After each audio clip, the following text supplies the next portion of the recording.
What up, y'all? Speak Ya Clout Podcast in the building.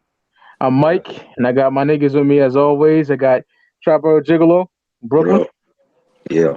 I got the one and only Marvelarity One, Choo, Florida, but choo, choo. really from Queens. Yes, sir. I got Queens MC get the Reg with me. money. What's good, everybody? How you doing, bro? And I got special guest Porsha with me from this Palmer 5B. Big Hello. fan. Big fan of Big that thing. show. Thank you. Thank Yeah. you. Kill is my nigga. Kill will be on Wednesday. Yes. Kill, if you watched me before on my when Speaker Clout was just me, Kill did the beat, the original beat, when I was by myself. Oh, Wow. damn. That's pretty Yeah, cool. yeah. So today we're gonna talk about an album that it's either the purple tape, with Cuban links, or this is my favorite album of all time. We're talking about the Notorious B.I.G's 1994 debut album, Ready to Die, man. Classic. And since Portia's the guest, can you remember how you discovered Big or I can barely remember how I discovered Big. I feel like Big has always ever been like in my music.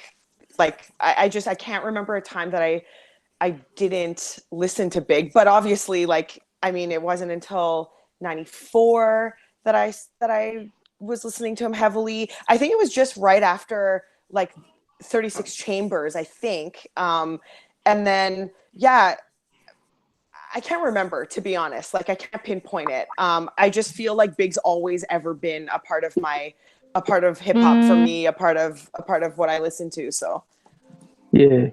All right. For me, it was 1995, a year after the album came out. And I was sitting there, I was 10 years old. I'm 32 now. So I was 10 when the hip hop bug like bit me. I was 10. And I seen a Juicy video. I was like, oh shit. And before that, there was this tape that my uncle got in the mail called Rock Music Video Monthly.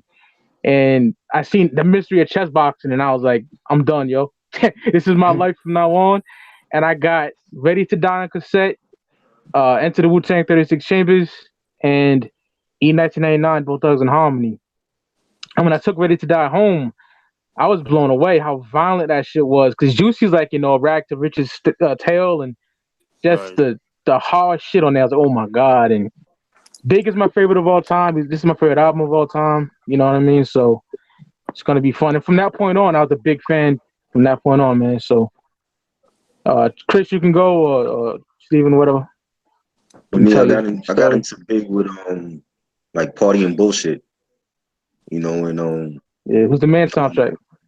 yeah, when they would radio used to play that, and you know like I remember like going to the mall and on the weekend when Ready to Die came out, and picking that up and rushing home to play that, and I just fell in love with it ever since.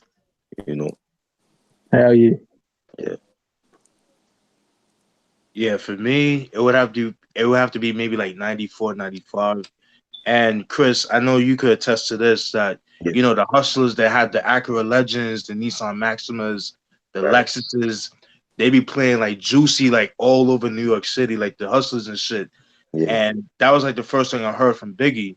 mm, And from then on, I was like, yo, who's this cat? And then I heard Big Papa, and then I was like, all right, that's when I became a fan. But Juicy is what made me a fan of Biggie, just by right, the beat, him like the way he flowed on the beat and stuff like that. Even the story of how Juicy was made, like made me a fan of Biggie. right. And from then on, that's how I've been a fan of That's how I've heard about Biggie. Hell yeah. Or Reggie. Well, Reg, where you at, my nigga? can you hear me? Okay. Can y'all hear him or no? Yeah, yeah, yeah, I Yeah. get it. Good. Can y'all hear me? Yeah, yep. All right. I got into Biggie, to be honest, through Life After Death. Yeah. Oh. She said what? Yeah. go ahead. Yeah. I said I got into Biggie through Life After Death, but at the same time, I was just interested in him, and I checked out Ready to Die when I was in. Hold up.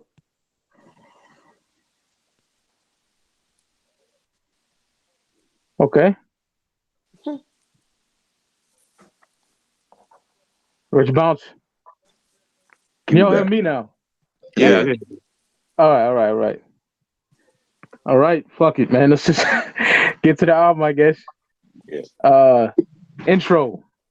This is one of my favorite intros in hip hop history, and I'm real picky on intros. You know what I mean? But like, Big was born in '72, so it plays the Curtis Mayfield song "Superfly" when he's born, Right. and then Sugar Hill Gang when his parents are arguing.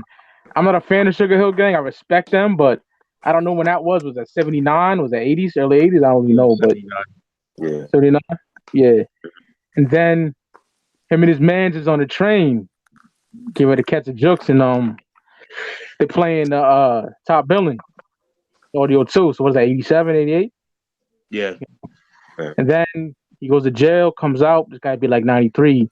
They're playing the Shiznit, and I like when the cop is like, the guard's like, "You niggas always be back. You always are." And Big's like, "I got big plans." And he just a sinister laugh. I thought that was dope, man. The little intro, and they like spread it apart the years and shit. And they played what was popping at that time. I thought that was dope. Right. What's your thoughts on the intro, man? I thought the intro was good. Like you said, like it had like the real early hip hop in it, and him being born, it was like the like him introducing himself to like the fans in the world and everything. I thought it was good. Yeah. Yeah. You could go Porsche. Okay. I have to agree. I think this intro is one of the best ones in hip hop, like across the board. And Ready to Die is on my top albums list, of course, but it's not my favorite album in hip hop. But I absolutely love this intro more than any other. And I think it's obviously to echo what was already said. I won't repeat it, but in addition to that, I think it just really takes the cover art and the title and sort of just really makes everything like tangible sort of for the listener. Like, you know exactly from jump what you're getting into. And I thought that was brilliant. I think that just makes such a cohesive album all the way through. And I'm sure when we go through the track list, we can see how it becomes cohesive going through that. And yeah, so I love it. I think the intro is dope.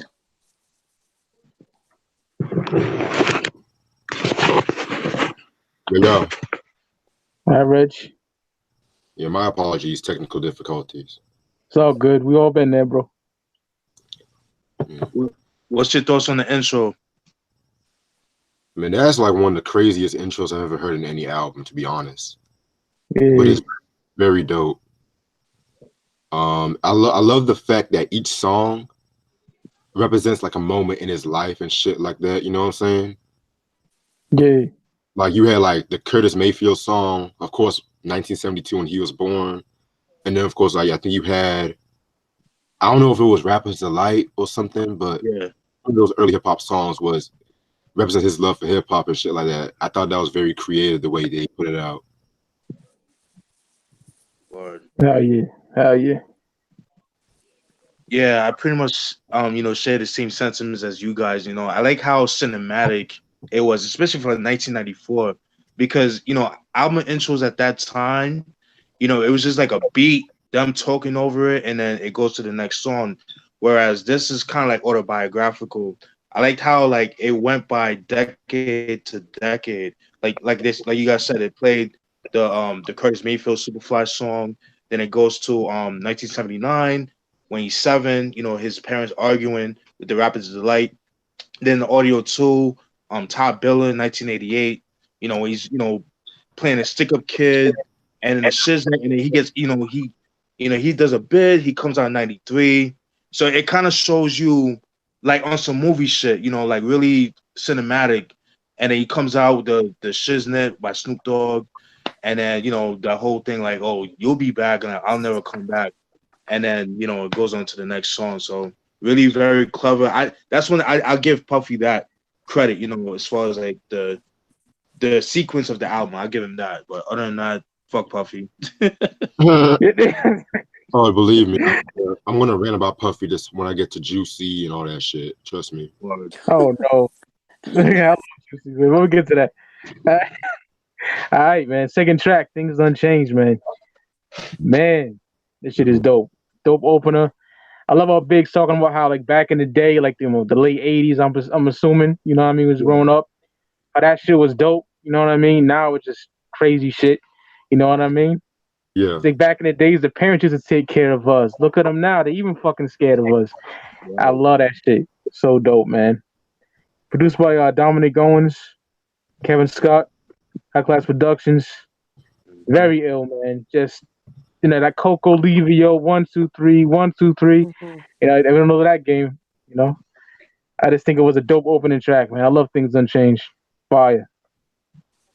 That's my thoughts on that shit. It was dope. It was a dope track. You know, it's not.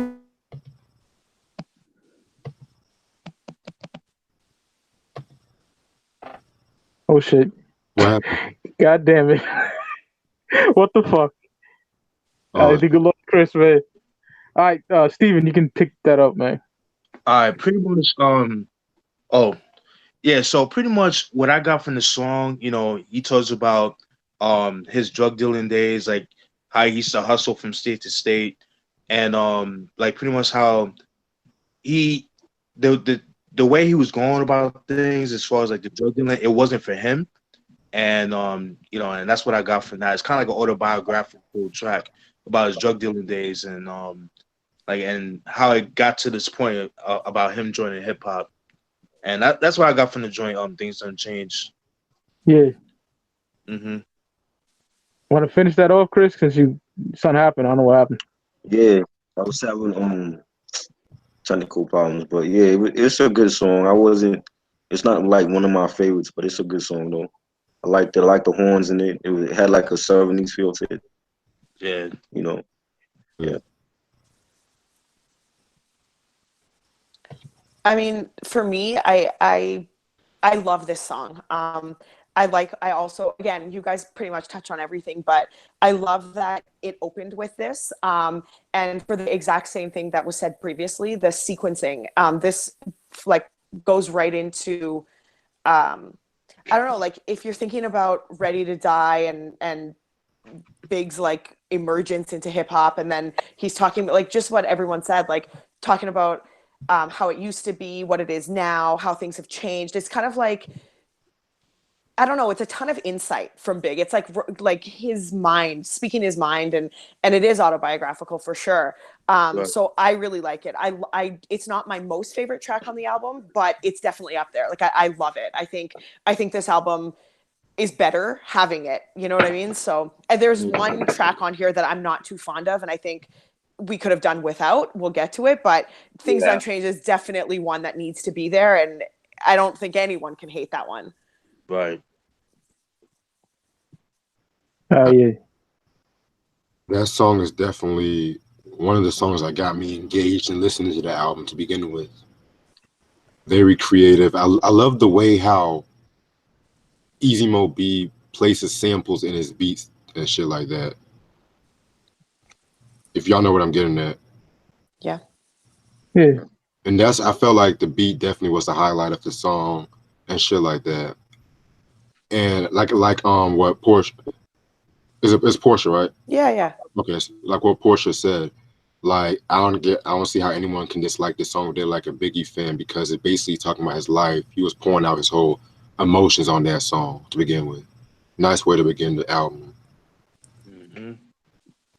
And I think also, just to add before we move on, every time he says, like he finishes something and says Things Done Changed, you can, there's like an emphasis there. And I think, I don't know if you guys hear it. Like, I just feel like the beat complements, it's like, I don't know how he did it or if they, obviously they meant to do it, but it's as if like that beat drops that way just to emphasize that Things Done Changed. And then I don't know if you guys can hear what I'm talking about, but it's almost like, I don't know, I visualize Big like having his head down, like just kind of reminiscing about the way it was and that kind of thing. So for me, there's like a visual aspect to that song too, which I didn't really kind of think about until, you start kind of breaking apart the song.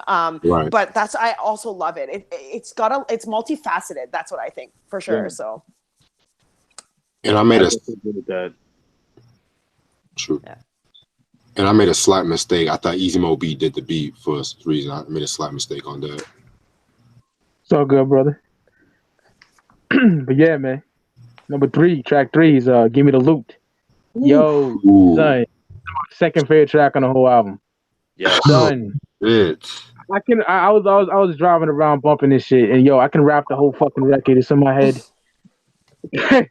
Yo, damn, this shit is dope, man. Like how he mimics the other stick up kid in conversation during the track. Yeah. That is Yeah, just this track actually, a lot of people thought there was like 2 other people on this track. yeah. Yeah, Right. like or another person. Like people were like, "Oh, I was wondering who the featured MC was," and I'm like, "The featured MC? Like, what are you talking about?" That's Big, and they're like, I think Big was like the first one to go do that sort of in a track. I think I read somewhere that he was the first one to sort of change his voice to mimic somebody else on his own, like go back and forth with himself. Like it was kind of interesting. Yeah, I thought it was incredible. That shit was dope, man. Yeah. So go get your man. He can get robbed too. Jesus Christ. Telling Biggie did it. What the fuck you gonna do? And they block out. He's like the hardest shit on there. He's like, I don't give a give fuck if you're pregnant. Give me the baby rings and the number 1 mom pendant. That shit's fire, man. Real violent shit that I love. You know what I mean? Love that shit. Give me the loot is a fucking. It's my second favorite track on the album. There's a track Yeah. on here that's my favorite, but it's my second favorite, y'all. What do y'all think about Give Me the Loot, man? Like you said, like I thought it's like real violent. You know, he's talking about sticking up baby mamas and all that, and taking their jewelry, and like that's something that was like that's like from the old New York. You know, like New York is not really like that anymore. You know what I'm saying? And that was like one of my favorite tracks on the album. We should have did a video for that. You know, but yeah, that was I like that track. That was dope. Oh yeah. Yeah, it's definitely one of my favorite tracks, man. Anytime I see Easy Mo B on IG play it live or any whatever event that he has his SP 1200 and he plays it live, it just sounds so grimy. So I could just imagine the studio session for that song. This is the stick up kid anthem. Like you about to stick up, catch a jukes on a nigga. That's a song to play, man. I mean, just the lyric, yeah, man. It's just like Chris said, Oh man. yeah. Like the Yeah. old, like the old New York, man. Not this Disney-fied, gentrified New York that we know now. Now, this is when crime rates was an all-time high. Like it was very scary to go to certain neighborhoods, especially in Brooklyn too. Mhm. And like that song definitely personifies that era to the fullest, you know. And you can Yeah. tell like this song was recorded around like 92, 93, like around that time. Like it just has that like his voice was different. It was like more high pitched. And like Porsche said, like, the him personifying another person. Slick Rick did that. Redman also did that too on the What the album. The song Redman meets Reggie Noble. He also Oh, did that as right. well. You know.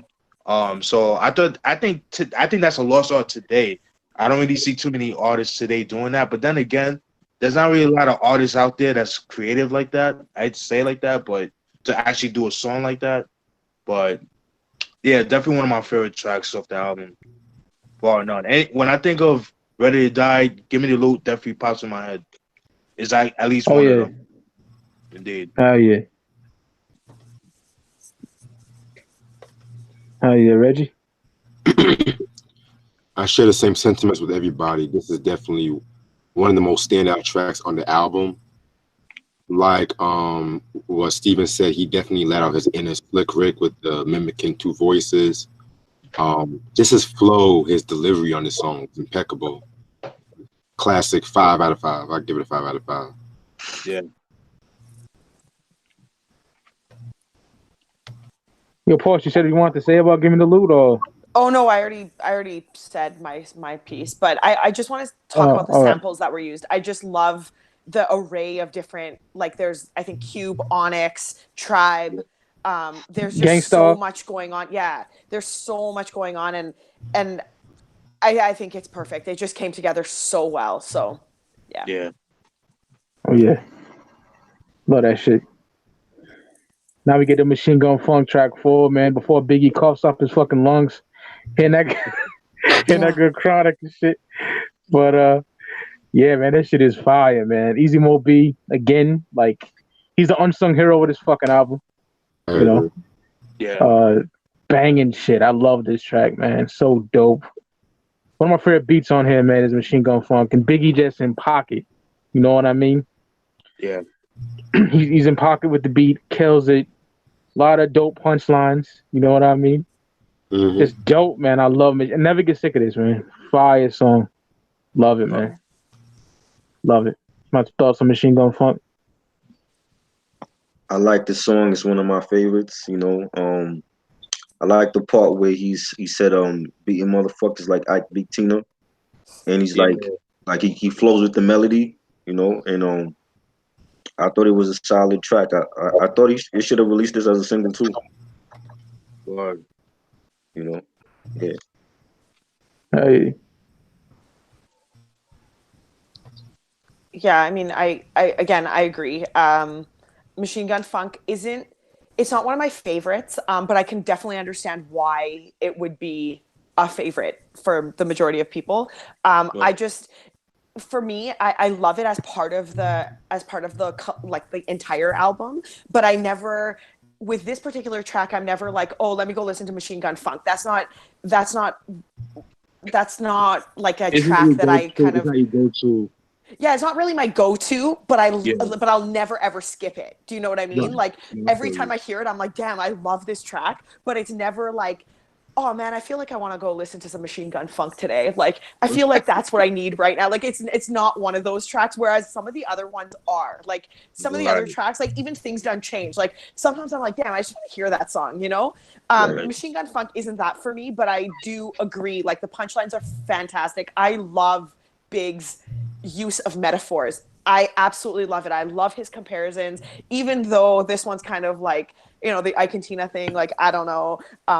It's kind of a sensitive matter, obviously. I don't love that aspect, but I think Big's quite good at being able to pull from exactly what he needs to personify or like to, I guess, accentuate what he's trying to say. And I love it for that. So yeah. Lord. Yeah, this is definitely a hey, dope track. Very funky beat by Easy Mo B. Yeah, like you guys said, like the way he goes in pocket, like the metaphors and stuff like that. There's actually another version that he did with DJ Premier. It's okay, but I kind of prefer this version over the Primo track. Um, I don't know. It's like to me, Biggie and Easy Mo B, the way they like there was like a match in heaven. Like I feel like he made his best music with Easy Mo B, in my personal opinion. I mean, if you hear songs like "I Love the I can see Dough," that. "Going Back to Cali," joints like that, I would have loved. Uh, sorry about that. I would have loved like a collab album with them too. Like that shit would have been timeless, But unfortunately, that never happened. But yeah, great song. That's my thoughts on that. Their chemistry was just retarded, yo. Like, Yeah. so imagine what that would have sounded like '95 or some shit. Ooh. Jesus Christ. Well, even now, Fire. Oh yeah. Who right? else is it? Oh, okay. Definitely a dope track. Love this track and shit like that. I don't know if it was true, but I believe this was originally supposed to be the first single off the album. Oh shit, I didn't know that. Yeah, I heard it was. I don't know if it was really true though, but Puffy wanted Juicy and shit like that. But Okay. love this song and shit. All right, man. Now we get to Warning. A favorite of mine, yo. Definitely. Easy Mo B again. Just a tale of just niggas trying to catch a jukes on him. And the way he just carries that shit is fire. Like I bet you Biggie won't slip. You know what I mean? He ain't getting robbed, you know what I mean? You let niggas know that. Just a banging track. That beat is just fire. Always loved it. One of my favorites, definitely. And dope storytelling from Big too. Also, Little Fame confirmed that he is talking about Fame. That Little Fame for MOP, Little Fame. Brownsville. Oh shit. Just a dope ass track. One of my favorite tracks on the album. Dope video too. Yeah. See Biggie and Captain Crunch and shit. I just hate Puff. That nigga's so fucking irritating to me, man. Even as a 10-year-old, I was like, oh God, please. But that Warning is just fire, man. I love it. But Puff in that video just cringeworthy. But dope video, dope song. Love it, man. It's one of his staple tracks, in my opinion. You know what I mean? Yeah. And I love the end too. Like you got a red dot in your head, man. I got a red dot in my head too when he just smokes them dudes, man. Fire. Love that song. Top 5 for me, like on the album. Warning, man. Crazy shit. Love it. I love this song. Like everybody should know this song by now. You know, the video goes with the song, and I like the end where it's like it sound like some niggas was trying to rob him and shit, and like he was just like waiting for them with the gun, and you know, and it's a violent song, just like Machine Gun Funk, and you know. Oh, yeah. Yeah, I mean, I also like Warning. It's a clever song, definitely. I think up until this point in the album, Biggie hasn't flowed the way that he did on this track.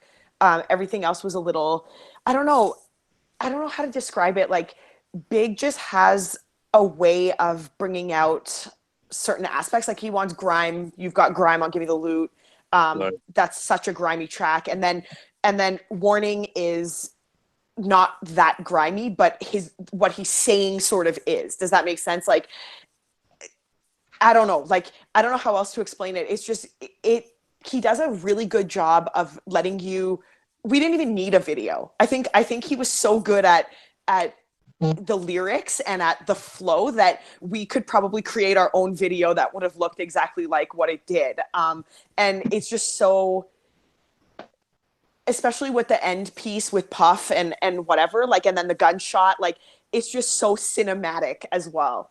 I think it just allows for the listener to just be like, oh damn, like you feel like they're crouching, you feel like it's like dark as hell, all they can see is a red, they have no idea where it's coming, like you can just sort of describe it in like a movie kind of way, and I love that about Big, across the board, not just with this album but with every single song. Like every song that he did was kind of like that. So yeah, he's very versatile. Yeah, he's super versatile, and he does the listeners a favor. Like, I don't know. That's the only way I can describe it, is that he gives you everything you need in the track to be able to visualize what's going on as well. Like these are like, I don't know how long that track is, maybe like 3.5 minutes, 4 minutes. It's like it's like a short film. And I love that about Big. So yeah. Dope breakdown. Thanks. Oh yeah. Yeah, pretty much. You know, I share the same sentiments, man. Yeah, timeless track. You know what I mean? For some reason, this song reminds me of Scarface. Like by the ending of Scarface, like you guys seen the movie Scarface, where at the end, like all the Colombians, you know, try getting at Tony Montana. You already know what happened in the end and shit. Rest in peace, Tony Montana. But the story with this song is that Easy Mo B actually played this for Big Daddy Kane. It was supposed to be for his Daddy's Home album. Me and Reg did a review on that album, and he passed. He's like, nah, next song. Easy Mo B's like, are you sure? Yo, dude, just next beat. And that was a blessing in disguise, because as much as I love Kane around that time, I don't think he would have done the beats justice. That's just my personal opinion. And I agree with that. But he would, like just some of the cringeworthy lyrics that he was saying on Daddy's Home. Brad, you know what I'm talking about. But Biggie, he killed this shit. Dope use of the Walk On By Isaac Hayes sample. I mean, you can't go wrong with it, man. I mean, it's a timeless track.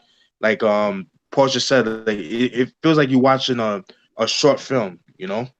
And it's a great timeless track. I mean, can never go wrong with this track. I can never get tired of it. It's just that dope. That's just my thoughts on that. Hell yeah. I agree. This definitely song, I love this song and shit like that. It's storytelling hip hop at its finest, in my opinion.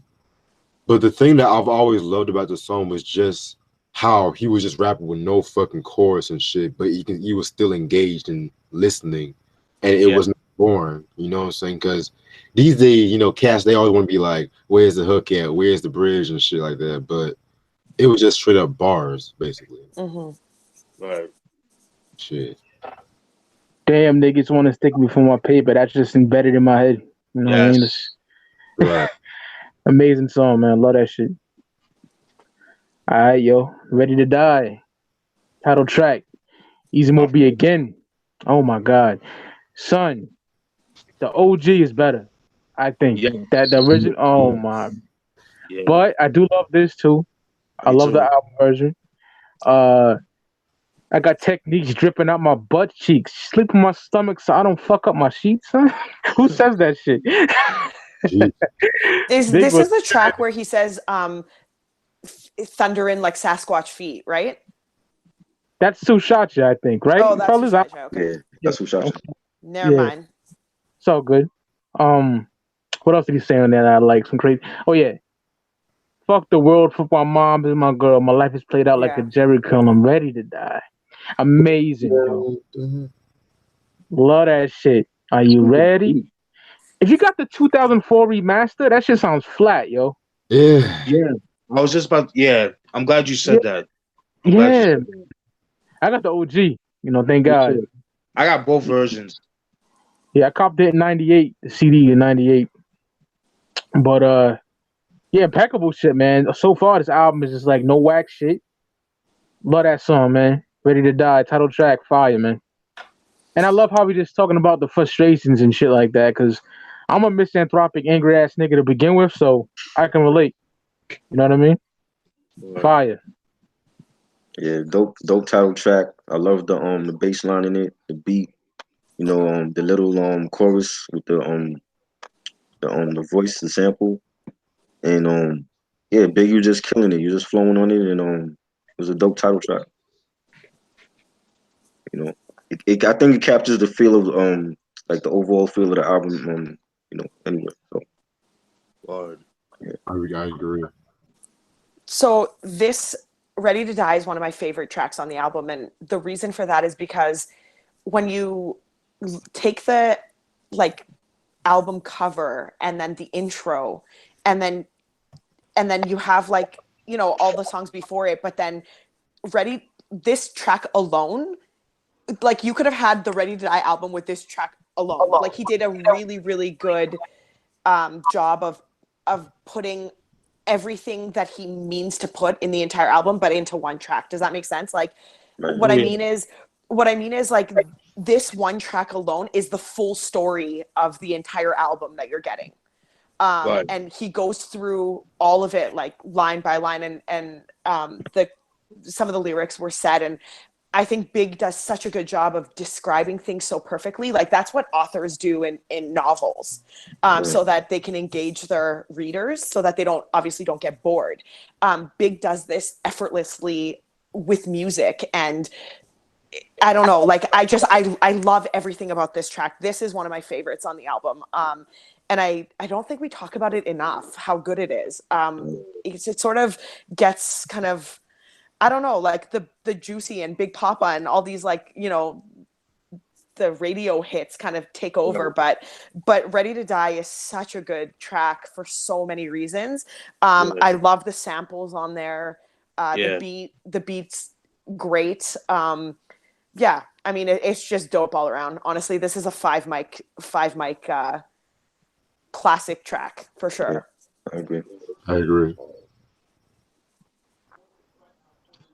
Yeah, Ready to Die, definitely one of my favorite tracks off the album. Once again, Easy Mo B. I mean, he's going for the home run, man. I mean, can never lose, man. There's a line, excuse me. There's a line where I wrote where he says, straight out your dome, Holmes. I want to see carrots, Biggie Small, the Savage, doing your brain cells much damage. I mean, that's just so fucking dope. I mean, something simple, but the way he said it just sounds so dope. As you guys see, if you guys follow me on IG, I posted the original version. The original version had the Ohio players sample that they couldn't clear, so they had to use another sample. So The one you hear in the album version, that's the remix version. But on YouTube, there's an OG version that I posted on IG. You can find that.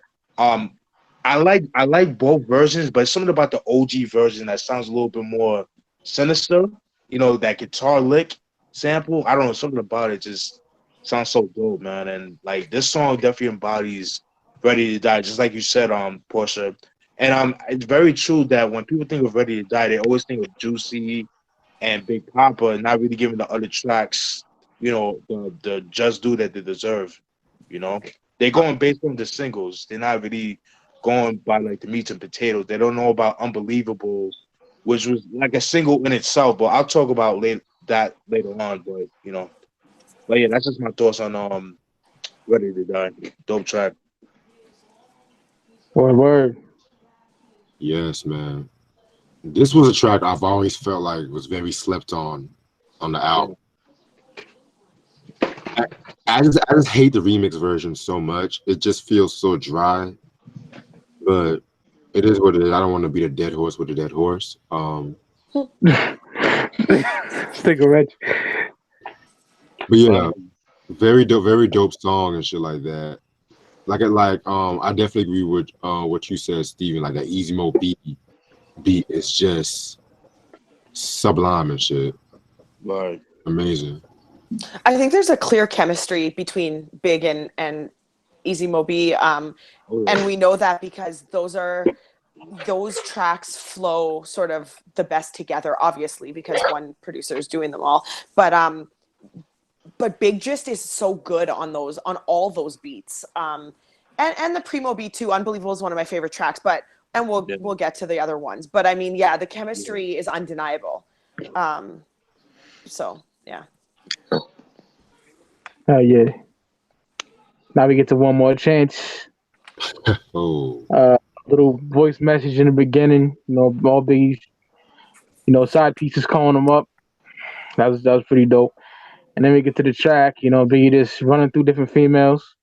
I love when he says, "Is my mind playing tricks like Scarface and Bushwick, Willie D having that man? The girls killing me." Love that shit. Out of the 3 One More Chances there is, you got this, you got the Stay With Me remix, and then you got the hip hop mix, which is fire. Yeah. That is banging, man. I think Rashad Smith did that. That shit is insane.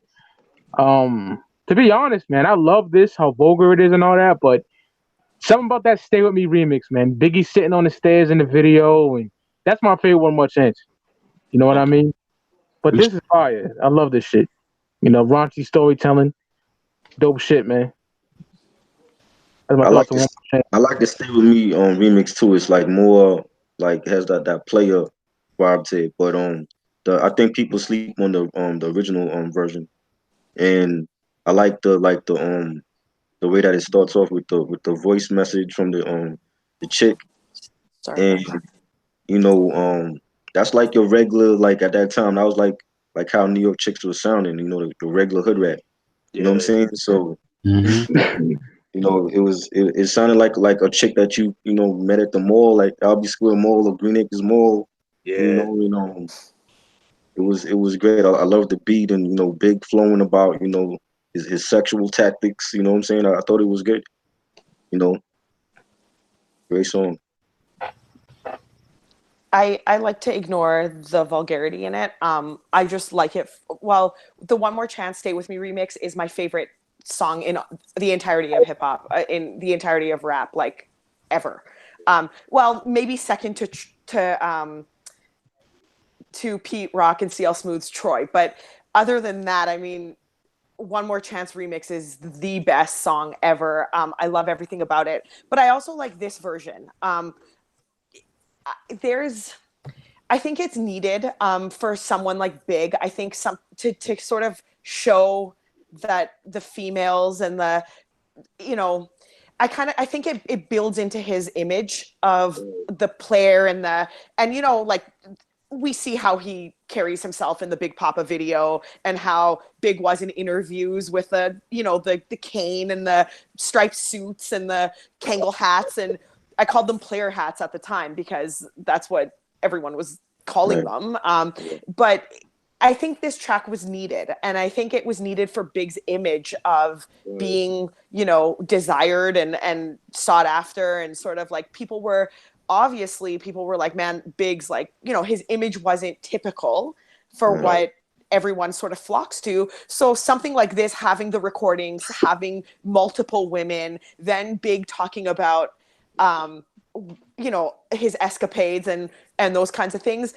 He needed it for the image. So for that reason, I think it belongs here. It belongs in this because that's part of, you know, who he was and what he engaged in. And I think that's pretty, I don't know. I think it was needed. So I like it. Yeah, for me, I love this track. I prefer it over the remix version that everybody loves. I like the remix version, but I've heard it so much over the years, I got tired of listening to it. So anytime I hear it, I kind of cringe. You know, I know that's kind of sacrilegious to say, but I don't care. I just like how dirty and raunchy this song is. Although I kind of get tired of dudes using like little girls to curse and stuff. I mean, it's like at first it's funny, but after a while it gets overused all the time. Like it's not cute anymore.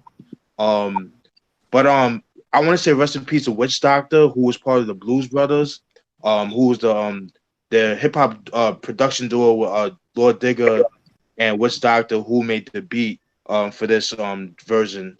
I just like how dark it is. It's just him talking about like everybody said, the side pieces that he been through and stuff like that. I love it. You know, I love my shit raunchy and dirty. You know what I mean? But yeah, love this track. Very dark and grimy and some real shit. That's just my thoughts on that. Oh yeah. Yeah, definitely very dope song, very dark and grimy. I too prefer this version over the remix and shit. Just Big on his sex, on his play and shit. That's all I can say on that one. Yeah. Yeah, man. Do you know what I'm talking about though? The hip hop remix came out in '95. I had it on Oh, that shit is fire, man. I love that shit. Yeah. All right. We can't talk. We don't have to talk about this one. This fuck me in the loop. This is the I most just want like to say something about that though. Like this interlude is the reason why I can't give this album 5 mics. This one interlude is the reason why I take a half mic off. I just had to say that. Like, but anyway, sorry, continue. If you playing like the album like from beginning to end and you like you're playing it loud, like don't play the interlude loud. Like turn that shit down if you got like siblings or your mom is there. You know what I'm saying? Right. It's Oreo cookie eating, pickle juice drinking. Oh man, oh too much. God, that's so gross. You know, God, it does nothing for this album. Like I get that it's tacked onto One More Chance and it kind of follows the whole image, but like that was just, and of course Puffy's name is attached to it, and I'm just like, God, like you couldn't do one thing right. Like, God, anyways, I don't even want to open that can. I'm sorry. Sorry, I tried so hard not to bring up Puffy, but it kills me that this is on there, and of course Puffy is behind it. Of course. Anyways. Speaking of peace, in this channel, we talk all kinds of shit. So yeah. Most good thing about it is Feenan is playing. I love that fucking song. Jodeci. So that's the best thing about it. But yeah, we can skip. I got a funny story with this interlude though. Oh shit. I remember back in middle school, I used to play pranks and shit like that. So I used to go to log into all the computers, play this interlude out loud, put all the speakers up while the teacher was teaching and shit. Oh, wow. Yeah. And then like niggas do that shit, and then teacher be like, "What the hell is that?" Oh man. Did they ever find out who it was? Yeah, I think somebody snitched on me, but I didn't get in trouble. Motherfuckers. Yeah, you know. Oh man. You know crackers. Jeez. All right, this kid. All right, let me get to the what? Feature Method Man. Man, yo, just like, damn, man. The only feature on the album, and Moby again. It's just like a bar fest back and forth. You know what I'm saying? Right. Just fire, man. Just shit they say on there, man. You know, Mhm. spit on your grave, then I grab my child's Dickens. Damn, Meth. Son, just back and forth sparring. You know what I mean? Like, Meth is a dope big documentary called Bigger Than Life. And on that documentary, Meth's like, they were like, it's like Robert De Niro and Pacino in a movie. Oh, You know, okay. they're just, like feeding off each other. You know what I mean? And Big even said he thought Meth was better than him on that, but I think they were neck for neck, in my opinion. I agree. You know, the What is just amazing. One of the best collabs in hip hop history, in my opinion. I fucking love this track, man. Amazing. That's my thoughts on the Right. What. I love it. I felt like it was, like Meth and Big, they both went neck for neck on lyrically, and the beat was tight. The chorus was tight. Fuck the world. Don't ask me for shit. Love that. And I that's like one of my favorite songs. Like probably after Unbelievable, that's like my second favorite song in this album. I would have loved to hear like more tracks, featuring them together. Yeah. But yeah, I love it though.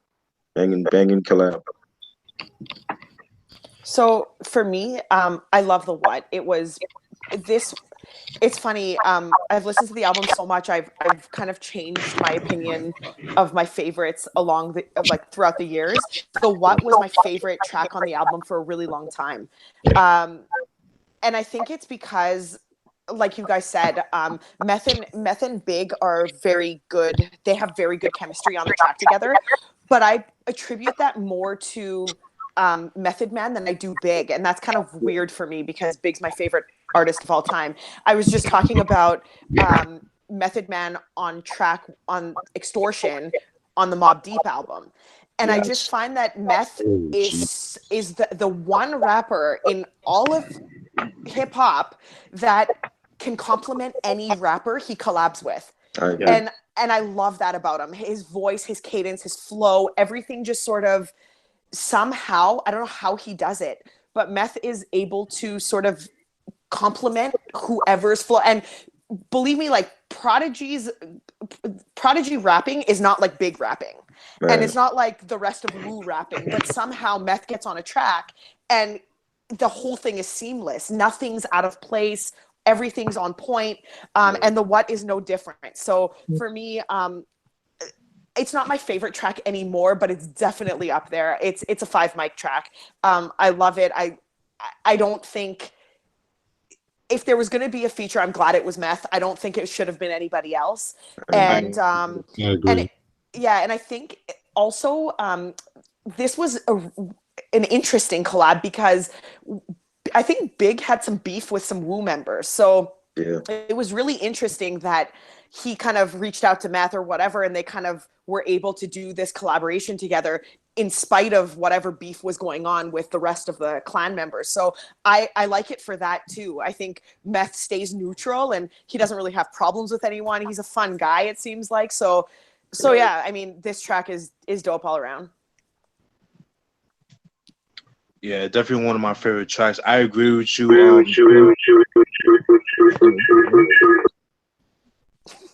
You heard that? What is that? Yeah, I heard that. I don't know what that was. Yeah, sorry about that. Yeah, so like I said, I agree with you, boys. I've always felt like Method Man stole the show on this track. Like he just reigned supreme. And this is Method Man during his Cal era. Like my favorite, like his Method Man's first 2 albums are my favorite albums from him. And Method Man at one point was my favorite Wu member. So Method Man around this time, like he was like untouchable with the pen. And he just goes in, like the way he was flowing. He's probably smoking some woolies, but fuck it. Like he sounded so dope over the beat. I mean, Biggie did his thing, but Method Man, he just blew Biggie out the ocean with this one. That's just my personal opinion. Yeah, I personally don't agree with that. But I've heard a lot of people say that. So I know that that's a very well received opinion. It's just personally, I don't think he did. But that's just me. So, I'll never go on record saying that Method Man's gonna beat Big on his own track, but I'm just saying I don't agree. I'll say, yeah, I'll be one. I'll be that dude. You'll be that person, okay? I'll be that person. I don't care. Right. I get so much shit all the time, but it's all good. But also there's another version of this song. It's the same beat, but different lyrics by Biggie. That's the only difference. But shit. Yeah, but Method Man's lyrics is the same. It's just Biggie has like alternate lyrics on the song. But send me that version, yo. Yeah, it's on the OG that mixtape that you see, the Ready to Die, the OG version is on that. I didn't know that a mixtape for that. Yeah.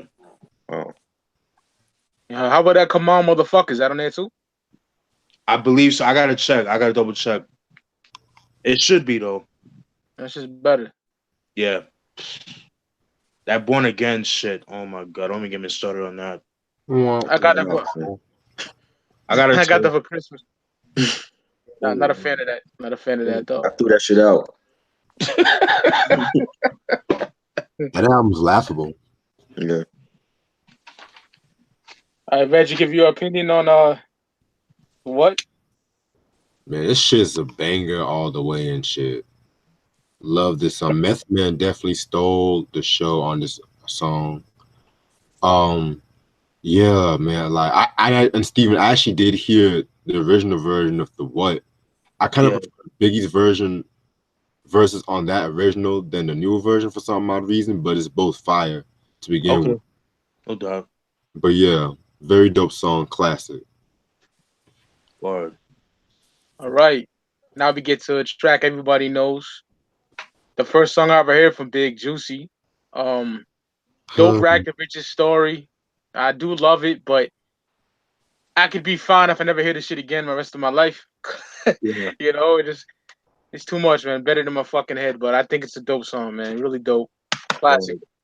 What can I say about Juicy, man? What can I say? I love it. I think it's a classic song. And, you know, when it comes on, everybody knows it. I like that they sampled the M2 made beat.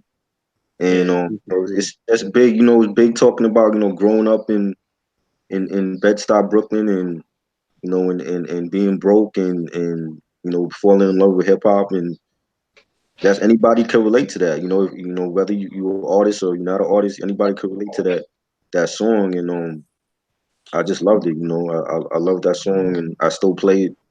I think it's a timeless song, and for hip hop. You know, and yeah, that's a great song. So Juicy for me is it's interesting. I started out loving Juicy, and then I think it got played out like everyone said. But then over time, I think I've watched so many. I watch every single documentary or movie or anything associated with Big, especially if Valletta's involved. Because I think she's just so official. Like she can officially speak on a lot of things. And I've heard Valletta say that in the most recent documentary that C's and Valletta put out last year, I think it was 2017. It was last year, coming up on a year. She said that like she laughs every time she hears Juicy because half the things that he's saying are so exaggerated. And I think that kind of makes me laugh every time I hear it now. I'm kind of like, and I've heard her say this before. She was like, you know, he says like Christmas missed us. She's like, he always had a Christmas. Like he's just being that guy that's like wanted more, didn't have it, or wanted this particular thing. Sorry? He's being a brat. He's being a brat. That's pretty much what she was saying. Like he's being a brat. Like there isn't much truth to his rags to riches story, but I think that I think that Puff was very behind this because it's relatable to a lot of people. And I think that that's what the reason was, not so much. And Big did a good job convincing people. Like I've heard Canadian podcasts say that, oh, you know, Big was so poor and this and that. Well, he really wasn't. Like he went to a private school. Like he wasn't like, people really believe that. And he did a really good job convincing people that that's actually the life he lived. And he didn't. And I love Big for I will never ever slander Big for anything, but I do have to kind of call him out when I need to. And Juicy's that track, like he's gonna get called out on everything because we know that barely any of it is true, like very minimal is true. So yeah, so I mean, it is what it is. I do like it. It is part of hip hop. It's classic Big. I think as soon as you say Notorious B.I.G, people are like, yeah, Juicy. It's like synonymous with his name. So I'll never not want it to be around. But yeah, if I never hear it again, I wouldn't be sad. Right. Why are you guys laughing? No, I'm laughing at no, my bad. Nah, yeah, I definitely agree with you, Push. It's a song I like, but it's like one of those songs I've heard so many times over the years. I could do without the song. But there's a controversial story with this song too. Where Biggie went to Pete Rock's crib with Puffy. Puffy heard the loop, and Pete Rock was pretty much like trying to play with the sample. He liked what he heard, and then he excuse me, he got the sample, took it to whoever made the beat. Was Chucky Thompson, right? Who made the beat? Yeah, I think so. Yeah, and lo and behold, like, they just looped the beat, and then there you go. But there's on that Ready to Die mixtape. The original version, the Pete Rock version, is actually on that joint. So, but it's a cool track, but it's not something that I'll play like all the time. But like, it's a classic, timeless song. Like, it's a New York staple hip hop song, in my opinion. Right. That's just my thoughts on Lucy. Be honest though, to be honest, when I come to think of Juicy, it does get overplayed, but I can understand why it gets overplayed. But I just prefer the Pete Rock version better. The thing I didn't like about like the regular version is just it borrows too much from the sample and shit. And then of course he had to have those cheesy female vocals and shit. I just kind of felt it was kind of cheesy listening to it now. Right. I understand why people love this song. Don't get me wrong. I do love this song, but I was just kind of like, I'll deal with it if I don't hear the song like that. Yo, isn't that Total in the chorus? Yeah. Mm-hmm. Okay, that's what I thought. Dope group. Never knew that. Yeah, underrated. Very.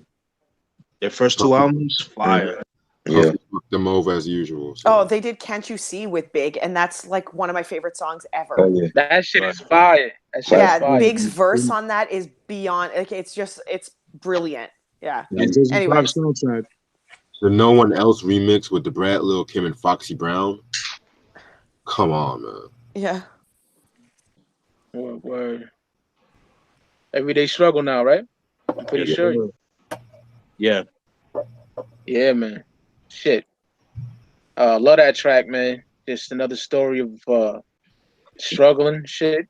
He said some dude on a Bigger Than Life documentary said it was based on him and his brother or some shit. I think he based it on. I don't know how true that is, but that documentary came out like 2010 or 2009 or some shit. And I love that. I love the sample. Porsha put the sample in her story.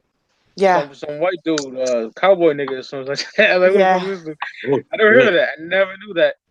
I never knew that it was sampled from that dude or whatever. But yeah, I love that track, man. It's dope. One of my favorite tracks of all time. Everyday struggle. I can relate to that shit too.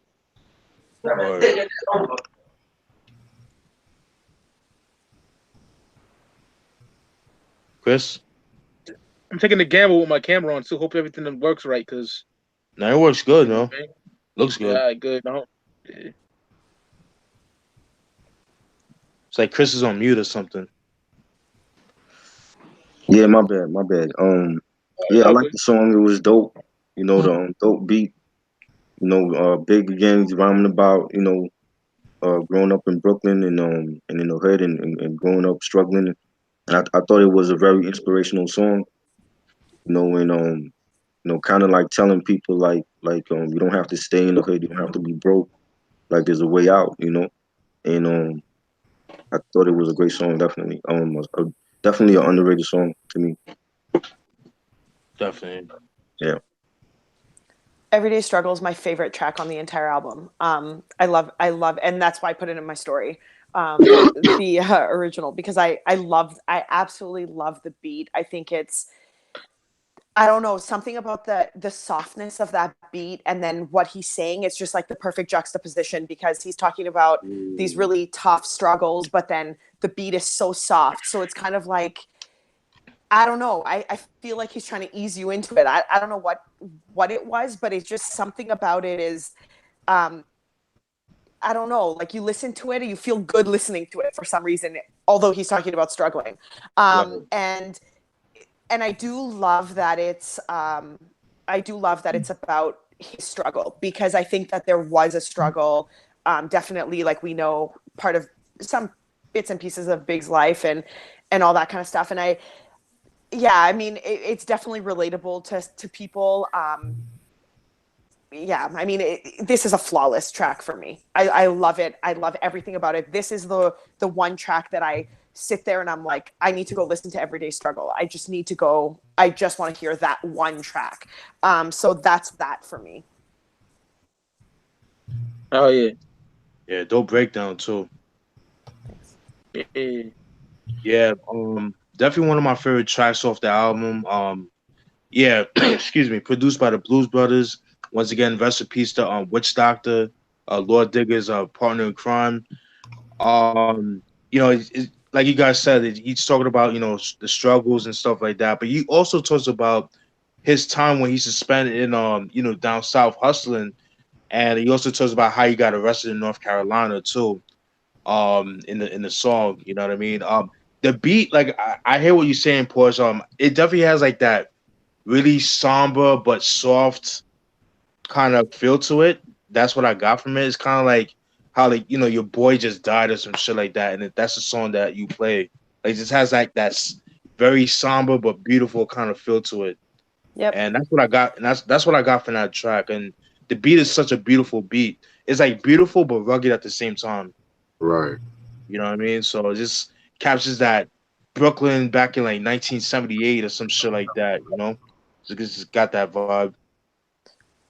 I didn't Taxi actually driver listen to shit. the I didn't actually listen to the original that is on my story. I literally cut it off when the vocals start because I Wow. don't care what he's trying to say. I just love the intro beat because it's Everyday Struggle. Right, So I'm like right. okay, fine, I'll give credit to the original, maker of the song, but that's where it ends. Like I don't want to hear your voice. I'm good. Oh, that's funny. Hmm. Yeah, man. Like this is actually my favorite song on this album too. Very personal song again. That beat is just like again so dope beat, very beautiful. I love the sample that they picked on that shit too. Yeah, again, very good song, very speechless and shit. Right. So then we get to me and my bitch. Eesh. Dope storytelling. I like the storytelling on there. Uh, Puffy got to be in everything. This nigga's on like every single track talking. Seems like anyway. What But you doing? yeah, cut your motherfucking dick off. Crazy shit. Like what? But yeah, the bitch says that in the song. Yeah, But yeah, man, it's a dope track. I fucks with it. Not my favorite, but Right. one of my favorites. I mean, not my favorite, but it's like it's okay. It's good. It's good. It's a dope song. I actually Dope I storytelling. heard there's a remix for this. Like I remember back in the day hearing a remix for this. Like there's a different version for this track. Right. I like that version better. But the original one is cool. I like he's talking about female problems and stuff. We all could relate to that. And God. yeah, I thought it was a dope song. Mike know what I'm talking about. Oh, Jesus Christ. For me, this one is It's a little aggressive. And that's not a problem. It's just I don't know how to describe it. Like, I appreciate the song. Again, it's part of Big's life, and that's what we're listening to. We're listening to like an audio compilation of Big's life. So I appreciate it. Is it my favorite? No, not at all. I don't hate it, but I don't love it either. It just kind of floats somewhere in the track list for me. Right. I do like the storytelling for sure. I think Big is, again, he's a fantastic storyteller, and his flow is dope. I like the aggression there because there's a frustration, right? And I think that it's relatable. Of course, it's relatable. So yeah, it's a good track. I wouldn't remove it from the album. I mean, I'd remove the interlude that we passed, but I wouldn't remove this one for sure. So, All right. Yeah, pretty much I share the same sentiments as you guys. It's a dope track. You know, I'll listen to it, but it's not my go-to track. There's there's an original version that has like a different beat, but same lyrics. What I got from the track is like, you know, he just talks about having a ride or die chick. But then with that, there's problems with that. That's what I got from this track. One of the lines that kind of like was very suspect. I know it's kind of immature for me to say. I know you know what I'm about to say, right? Mhm. I'm sucking your daddy's dick. Like, pause. Like, what? Like, and niggas don't defend that shit. I've heard people say, "Oh, he got that from a movie." No. Nothing against gay people. Don't get me wrong, but it's just like, Oh what? no, I'm not trying to defend Big either, but he got that from Richard Pryor. But still, nigga, that's like, oof, Right. you know. Yeah, It's like, why are you reciting it and shit? yeah. Puffy has something to do with that. Puffy has Puffy, something to do with yeah. the downfall of everything. Mhm. Yeah, it do. Yeah, Right. I hate Puff. Oh yeah. gosh. I mean, all I can say about that line, and I don't try to. I mean, he says what he says. You can't tippy toe around that. It is what it Right. is. Yeah. It's suspect as hell. I would never in my life expect those words to come out of Biggie's mouth in that sequence. But I think it's impact. I think Big likes. I think Big likes the eyebrow raising, and I think he likes to people to be like, wait, what? Let me rewind that. What did he just say? The shock value. The shock value. Yeah, I Yeah. think he did shock value, but again, it's suspect as hell. Like, why did you go that route for shock value? Like, you could have done anything else. Right. So that's kind of weird, but that's how I sort of see it. And I don't know. I mean, there's no excuse. I'm not defending him. Just for the record, I'm not defending the line. I think it's So good. whack. It's weird. But again, Blockbuster. it is what it is. Sorry to No, interrupt. it's all good. It's all good. Me and my bitch. I actually love this song, to be honest with you guys. Yeah. I felt like it definitely was at the point where it was a nice change of pace for the album. It showed like his more vulnerable side, yet he wasn't like a punk about it and shit. Definitely could have done without that Richard Pryor line, like everyone says. Love the beat on that one. I felt like the beat definitely fit the song. Yeah. I wish that girl would cut Puffy's dick off so he would shut up and shit. But maybe him screaming would be like a perfect end to the song and shit. Like, ah! But yeah, that's all I have to say and shit. Take a rest, man. Here's the thing with that line. Like, Big has the skill set to say and sequence any line, make it sound good, make it fit the beat, and make it fit cohesively in what he's saying. I cannot understand why he picked that particular line. I have to say it's shock value. I don't know what else it is. I mean, we're still talking about it, and he's been passed away for like 21 years. So Yeah. I don't know. That's all I can say.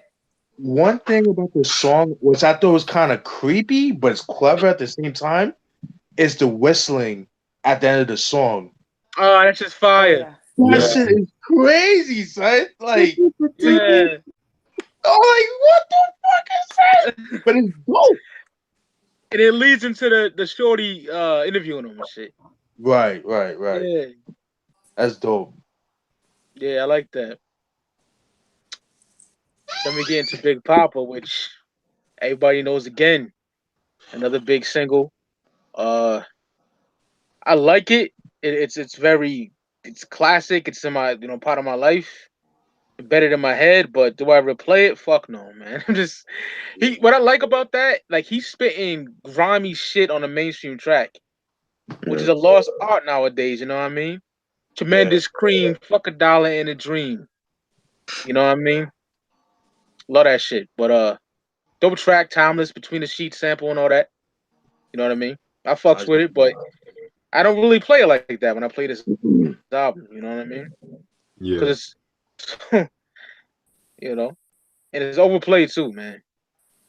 Overplayed. I think this was like one of the like when Biggie used this sample, like that's when everybody else started using the sample too from the Ozzy Brothers.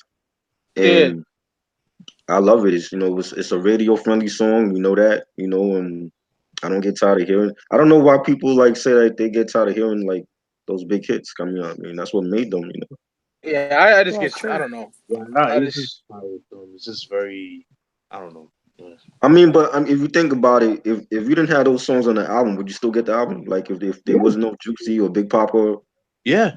but here's the thing. There's some hits mm, that I never get sick of, like Busta Rhymes, right, Hoo Ha. Never right, get sick of that. Wu right. Tang Clan Triumph. Never get sick Mm, of that. you know? yeah, I feel you. Yeah, Yeah. I love it. When he mentioned like cheese, eggs, and Welch's grape. What I'm saying? I think like everybody like went to try the steak with the eggs and you know what I And be in mean. the bathroom so for hours, Yeah, son. That shit yeah, you good. know what I mean. Yeah, it's dope, dope song. So I love Big Papa because I know that it's played out. I know it's very, very mainstream. But I love Big Papa because Big is so charismatic on this album. And I think that with other songs, we didn't really hear the charisma. Um, People talked about it all the time. Like people who had interviewed Big, they're like, his energy, like his appeal, his charisma, his charm. And we sort of kind of listened and we're like, yeah, okay, so they say it's there, but who knows? Big Papa is the track that you can almost feel that through the speakers. Like he is so relaxed, he's so confident, he's so all of these things, and we see it in the video as well. Yeah, um I love the video for that track. I'm not sick of Big Papa. I love Big Papa. As much as I'm sick of Juicy, I could listen to Big Papa on repeat all day. yeah, I'm not sick of it. So, and I think that's what it is. I think it shows that soft sort of, even though he's saying grimy stuff on there and he's still saying some not so great things, um,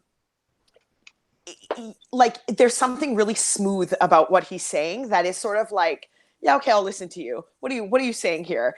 um there's some very, very witty lyrics in there. um yeah, I mean, it's a very good, very skilled, uh lyrically skilled track to me. Right. I love it. I think it's very dope. yeah. Yeah. Hell I'm yeah. so, I'm so fucking tired of this song. Like the dedication of beat. It's like, oh my god, like it's cool, but like I've heard it so many times. Like even when that movie Hardball that came on '01, where Keanu Reeves Right. was playing the baseball coach in Chicago, and you got the kids. Oh my god, like that. Yeah. Anyways, it's cool. I could have done without it. I think Puffy had a lot to do with the choosing the singles because you Mhm. already know that Puffy was notorious for using like top 40, 80 samples, like songs like "And To Me Juicy Fruit," Right. "Between the Sheets" by Isley Brothers, like this, joints like that. "I'll Be Missing You" with they sampled the Police. Right. So I mean, it is no different. You know what I mean? But I could have done without the song. Honestly, it's cool. I liked it for the time, but I would like how people are tired of Juicy. I would rather listen to Juicy over Big Papa. That's just my personal Jeez, opinion. are you serious? I'm dead ass serious. Yeah, Holy moly. yeah. Yup. Wow. Shit. Wow. Reg? Mm. I have to be in the right mood to listen to the songs, to be honest. No doubt. I mean, I love this song, but you know, it's one of those songs I guess like overplayed. You just sometimes don't want to hear that shit sometimes, you know? But like I said, I have to be in the right mood to hear it. No doubt. Oh, let me add one more thing about Big Papa. Yeah. He actually started using the word Big Papa in his music off the Supercat song Dolly My Baby, the single from '92. Right. The song he was featured on. That's when you first Banging. heard him say, "My name is Big Papa." Right. That's when you first heard Biggie saying that. I just had to throw that out there. He's rocking that like black and yellow jersey and shit. That shit's fire. Yeah, yeah. Yeah, Mm-hmm. he got the gold fronts in his teeth. Word. And he had the bandana and shit. Yeah, grimy big. Word. And also, Yeah. I believe Busta Rhymes actually did some background vocals to the song too. Did he? I read Big Papa. That's not somewhere credited. he did though, but Yeah, that's not credited though. oh, it's not. Okay. But I'm Yeah, not sure. he said I haven't seen it written anywhere. Like I have no idea. It's just there's no Busta's not given any credit for anything if he's done anything on there. he's in the video, if I remember correctly, isn't he? Pretty sure Yeah, he's in the he did video. the video. Yeah. All right. Now we get to represent. Not represent. The fuck am I? Respect. Respect. Thinking of fucking Illmatic and shit. I was just gonna say, are we talking about Illmatic? Damn. But yeah, man. Diana King, I think her name is the reggae artist on here. That's just dope, man. I love when he's like, fuck the football team. You know what I mean? Cause I relate. Me being a big nigga, they're like, oh, football, no, fuck football, man. Niggas start selling crack and shit. As Big was doing, and I think the track is dope. It's very underrated. No one really talks about it. You know what I mean? I love the reggae twist to the shit. I love Biggie's lines in there. It's dope, man. Talking about being born and shit, and it's dope, man. I fucks with it. Respect.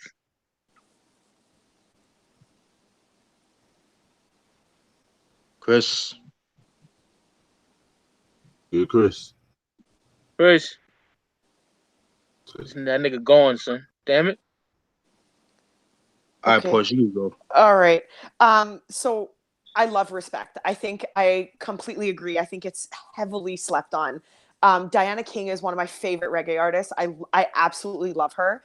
I think she's got so much presence. Her vocals are so giant compared to her. Like they're just enormous. So that song is like a powerhouse song.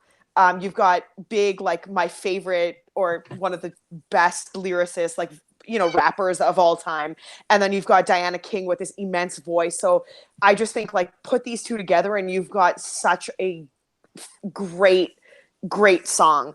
Yeah, I love the reggae. I love that it's incorporated into this because we haven't heard. Again, this shows another aspect to Big that he can kind of rock with that, and we haven't heard that before in the track list.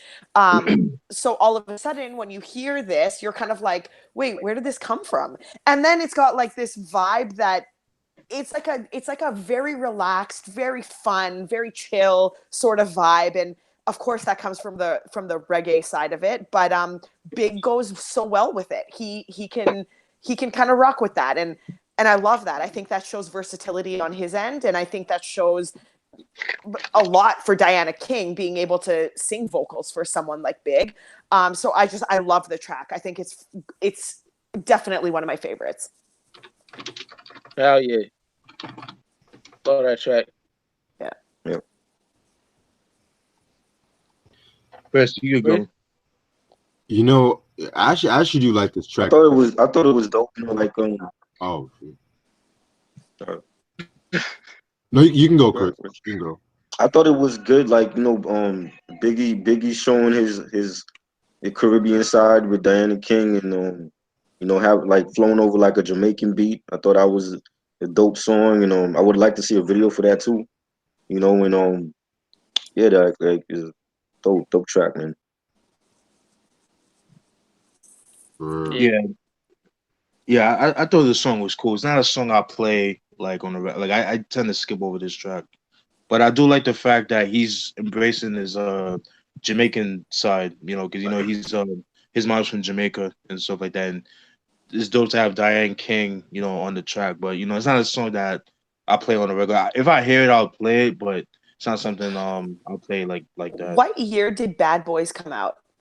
Does anyone What happened? remember? That was 95. That was 95. Okay, so Yeah. Diana King, like, she sang on that soundtrack too. So I think 94, 95 was like she was it at that time too for reggae. So yeah, I mean, sorry, I just had to kind of chime in there. You good? No, you good. Speak your piece. Speak your piece. Nah, it's a cool track, but it's not a song I'll play like the others that I love. I would play, Me and My Bitch over that song. Damn. Same. Yeah. I can't even argue with that. I would do that shit too. Yeah. Respect, it's not one of my favorite tracks on Ready to Die, but it's still a dope track I can listen to like when I don't really have nothing else to listen to. That beat is, again, if you have like a nice speaker, that shit will complement that shit well. Right. No doubt.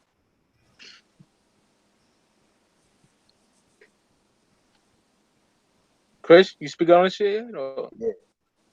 You did? I love it. I think it's Yeah, he did. one of my favorites. So. Yeah.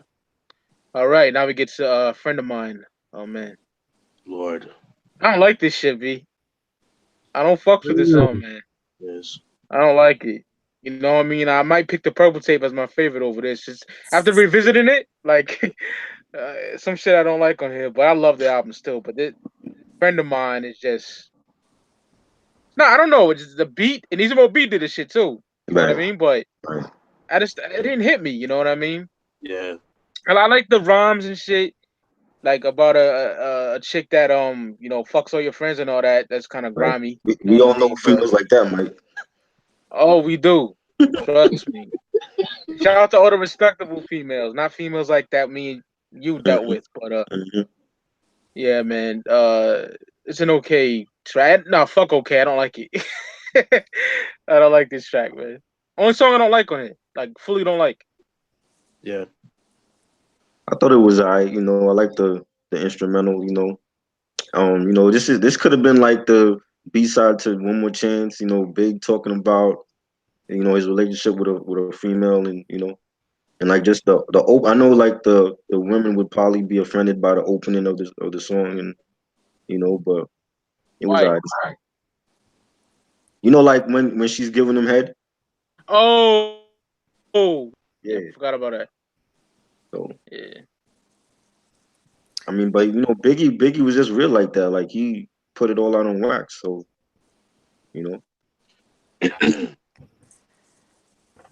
Yeah, I think those kinds of things are a little excessive. I mean, I get the time period and I get what he was doing.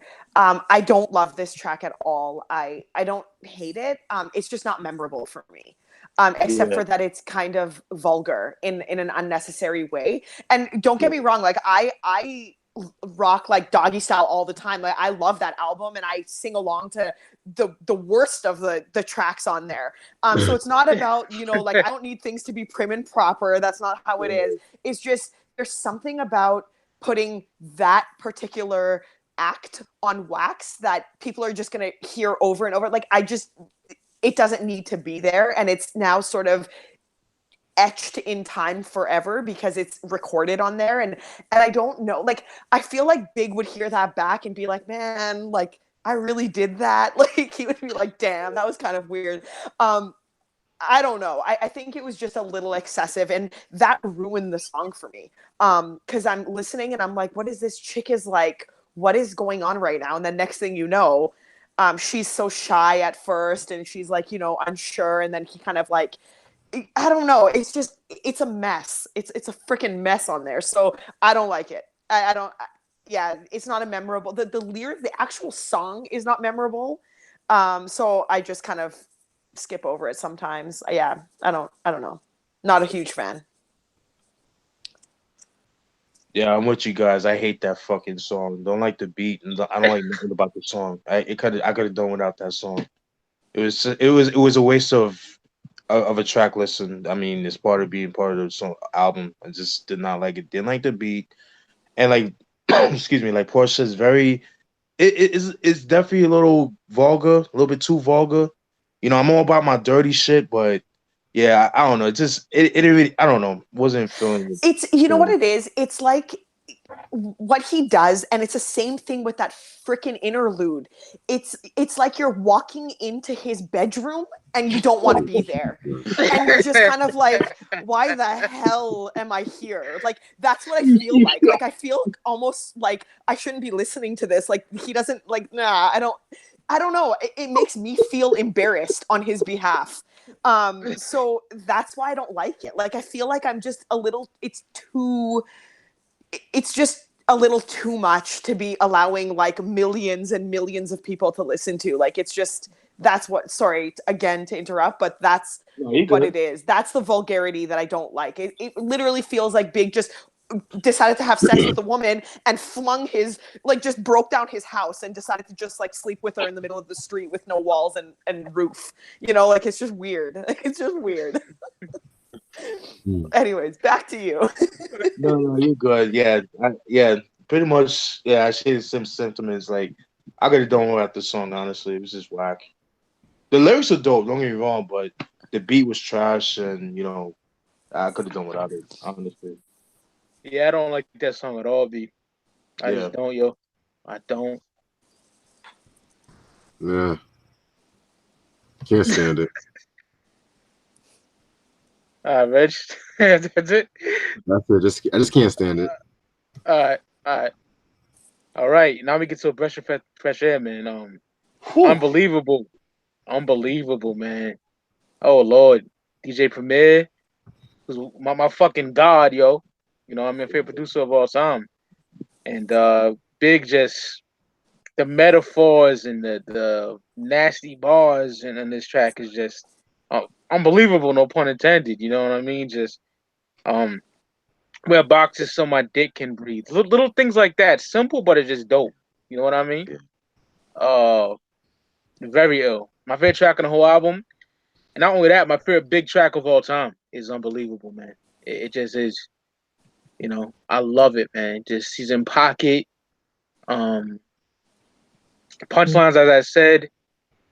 Primo, this is like when he was doing Hard to Earn, you know. So this is Primo in his bag, you know what I mean? Like, killing shit. He did the Sunrises in the East and fucking this Illmatic, you know. And I love this track, man. It's fucking ill, yo. Love it. Yeah. My thoughts on Unbelievable. I agree, Mike. I love this song. This is my favorite. I think this is one of like Primo's best produced tracks ever. You know, like when that beat come on, like everybody know that beat. Like you could throw that on at any party. It's gonna get the party started. You know, and just I like the sample, like the R. Kelly sample he used from Your Body's Calling Me. Yeah, and I love everything about that song, man. Like that's a classic song. Yeah, I mean, I love Unbelievable too. It's one of my favorites, and I think I appreciated it more when I heard the backstory from Primo's side. Are you guys familiar with that story?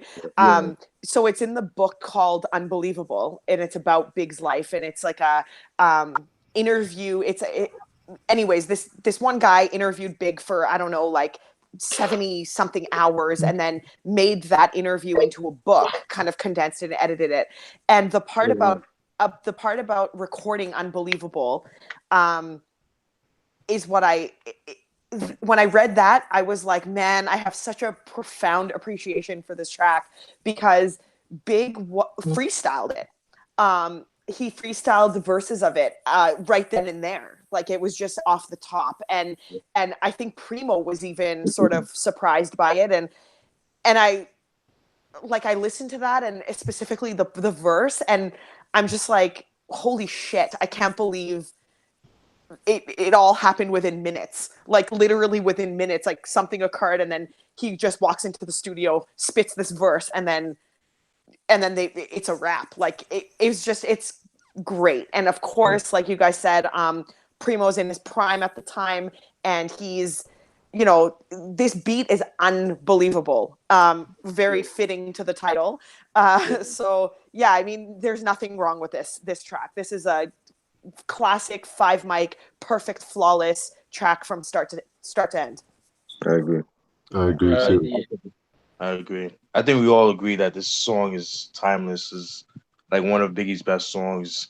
To piggyback what Porsha said, with the making of the song, Biggie, he was like actually on a deadline of finishing the album, and he was a big, because from what I've heard, Biggie was like a big hip hop head. Like he knew about like Black Moon and all those other cats, and he wanted a Primo track on his album. And what happened was, he got with Primo and he was like, "Yo, big Primo, I need a beat from you." It's like, dude, like I don't have time. Like I'm working on some other stuff. And so Biggie was like, "Yo, I don't care. Just use something with the Impeach the President drums. I'll give you $5,000." And because at the time, Primo, he was charging cats like $30,000 a beat. And so just because of the love that they have for each other, he took the 5,000. He used the Impeach the President drums, the James Brown. Everybody knows that drum sample, and whatever sample that was played on the top of the drums. That's how Unbelievable was made, and he used the R. Kelly sample, the Unbelievable joint. And I remember in New York, I remember hearing this beat. I mean, this song on Hot 97. They used to play like in New York and Hot 97. They would play like album cuts, like certain songs that were album cuts as singles. Chris Right. knows what I'm talking about. And they used to play that song like crazy. You would think it was a single, but it wasn't. Mhm. It was like more like an underground single, if anything. But that song is just so timeless. And like you guys said, Primo back in like '94, that's like 92 to '96. That's like my favorite time of Primo. Like the Delhi Operation, Hard to Earn, Sunrises in the East, Return to Boom Bap, albums like that, like the Group Home album, like that time period of Primo is just unbelievable, man. And you couldn't get anybody else better than Primo. I mean, to have Primo on your album, that's definitely a compliment, and it's like icing in the cake. And that song is just, I fucking love that song. And I don't really hear too many people talk about that song. Maybe I know it has like a cult following, but like I said, people mostly talk about Big Papa and Juicy and stuff like that, but never Unbelievable. Unless you go to like a hip hop show, like a Redman, like a Wu-Tang, you'll hear like the DJ play that song all the time. But other than that, you don't really hear too many people talk about Unbelievable like that. But that's Unbelievable is like a. My bad. no. I just said that's my thoughts. Oh, okay. Unbelievable is like a clinic in MCing too, yo. Yeah. It is. That's this how you rap, niggas. You know what I mean? Yeah, amazing shit, man. Definitely a classic track, man.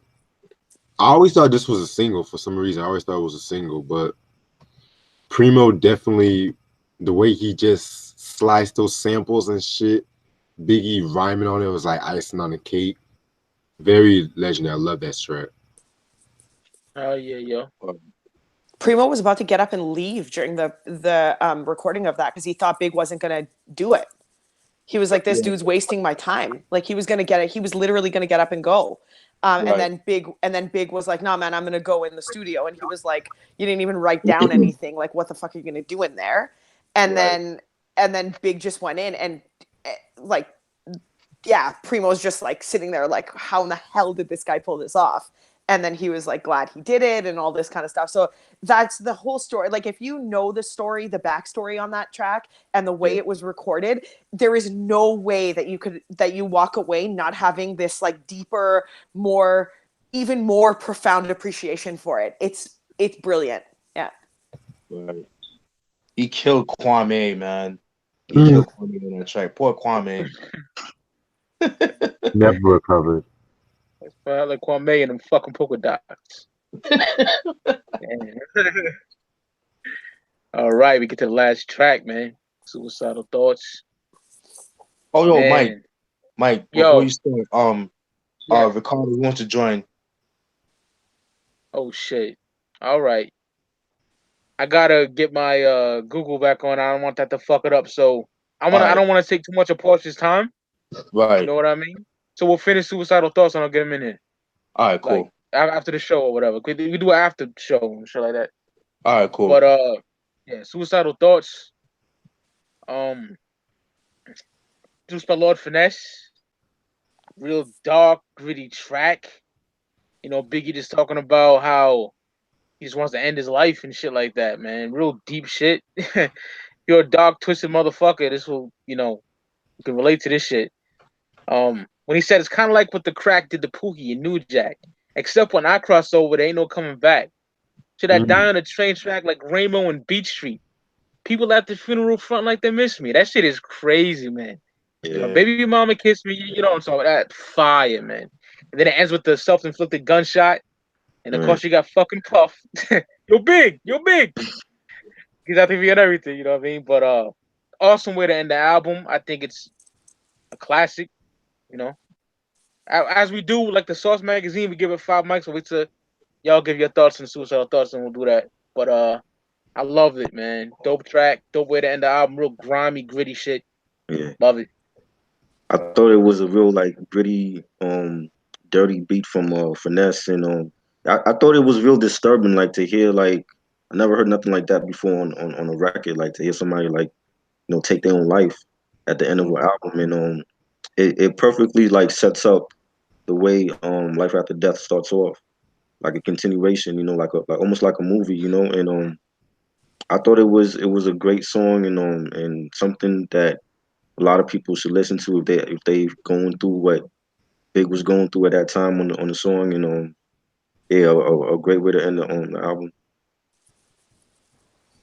So for me, Suicidal Thoughts it's I have a love-hate relationship with it. So I love it because I think it's this track that ties the entire album cohesively together for me. Like you're starting with the intro where I think you hear a baby cry, and that's supposed to be Big being born, with the 72 like the cuts of the tracks from throughout the years. And then we go through every single track, and these are like, parts and pieces of his life. So, the Things Done Changed, and then he goes to Give Me the Loot, Machine Gun Funk, and then Big Papa, like he's got, the women, and now he's living life, and he's, this grandiose thing, and he's made it. So if you're following along the track list, what's happening is it's sort of like the struggle starts off with the struggle, how things are, how things were, how things are going to be. And then it gets to like, we get to Juicy, where it's the rags to riches. And then after Juicy, it's like, yes, there's the struggle, but then, the women are there, and he's like enjoying life. And then you get down to Suicidal Thoughts, and you're like, and it ends with the gunshot, and it ends with Big dying, and you're just kind of like, I don't know. It's like you get like slapped in the face almost. When I first heard it, I was like I was wide eyed, and my jaw's like down to the ground, because I'm like, what just happened? Again, very, very cinematic for me. Like I can visualize everything that's going on, especially with the phone call, Puffy like freaking out on the other end. I just imagine it being two different apartments somewhere, maybe close by. Puff's trying to get through to him, like, don't worry, I'll be there. And then Big's like, just, it's like his last note to his buddy. So for me, it like, I'm kind of like, oh man, like I hate that that was the headspace.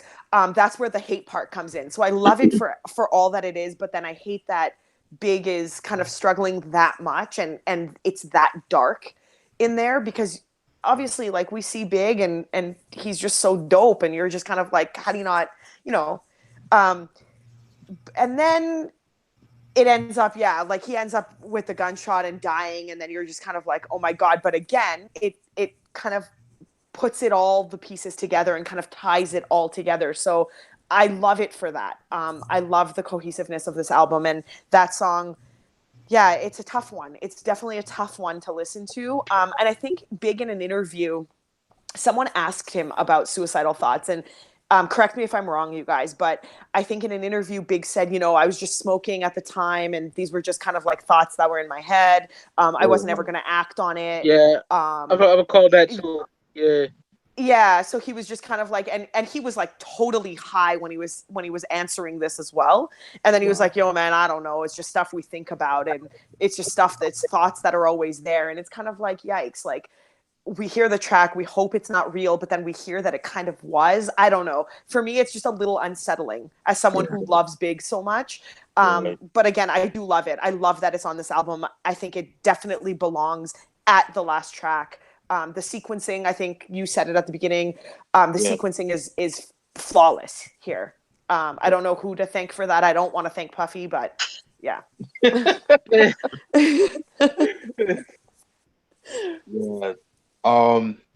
It's gonna sound kind of cryptic, but it's actually my favorite track off the album. I'm a big Lord Finesse fan.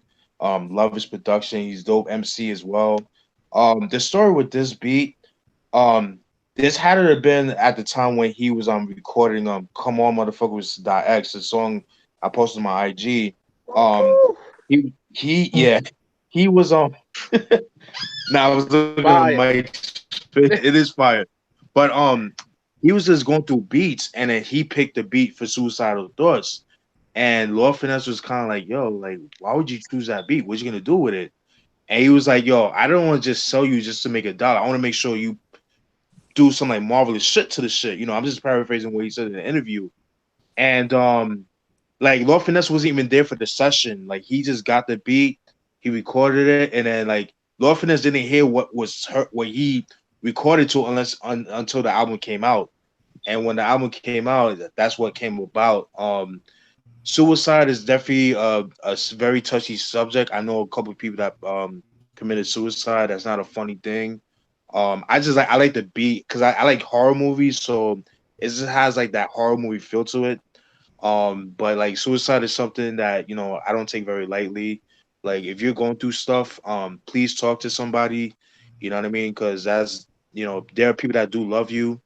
If you do decide to take away your life, I mean, it is what it is. But at the end of the day, but you're not only hurting yourself, but you're hurting your family, you're hurting your friends, your loved ones that love you. So there's always help, but you got to look for that help. You know what I mean? So suicide is definitely not the answer for everything. But then again, I'm not in that person's shoes, so I can't tell them what to do. I can tell them what not to do, but it's up to that person, But overall, that's kind of crazy. What y'all said that he was high when he made the song. That's kind of crazy, but yeah. But overall, I love the beat. And it kind of fits in with the album title, "Ready to Die." Kind of dope closer to the album, in my opinion. But yeah, that's just my thoughts. That's dope. Love this song, man. Probably one of the most darkest hip hop songs I've ever heard and shit like that. I felt like for a beat by Lord Finesse, that was like very different and distinct from Lord Finesse and shit. I don't know if you guys would agree with me. I agree. Mm-hmm. What else? Yeah, very dope song and shit like that. Nice way to end off the album. Classic. No doubt. All right, how Speak Ya Clout does it, man. Like every other episode, we review an album. I get this shit 5 mics.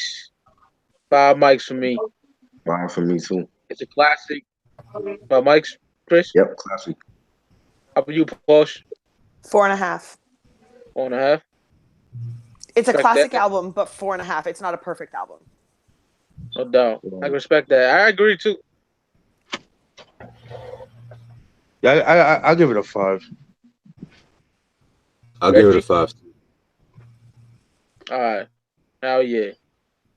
All right, Porsha, I don't want to take too much of your time. Thank you so much, you guys. It was really nice to meet you guys. Appreciate it. Yeah, thank you. I appreciate it. It was an honor. Guys. Oh, thank you. Take care. It was great. Hell yeah. Bye. Anytime, yo. Yeah, Peace, for Porsha. sure. Peace. Peace. Thank you so much. What happened, Steven? He's going too. Oh, okay, bad. Yeah, I'm gonna stay for a little bit. 'Cause I gotta rehearse for this gig tomorrow too. Good luck on that, Reg. Appreciate I like that beat you sent me, yo. That beat is fire. it, man. I just hope my homeboy likes that shit. Keep working on the production, yo. I think the production is good, yo. Appreciate it, bro. What do you think? That was a dope review. Yo, I'm back. Oh, Oh okay. yeah, I enjoyed that, man.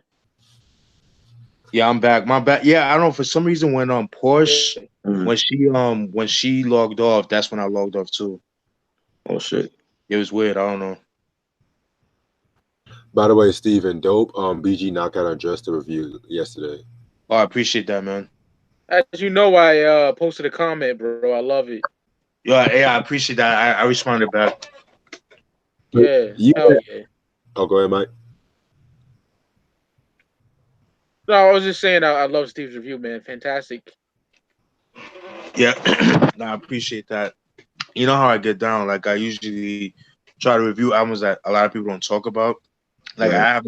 I have not seen an album review of that album, so I was like, why not? Since I did all the Eazy-E, the NWA albums and stuff like that, I figured why not, you know? Man.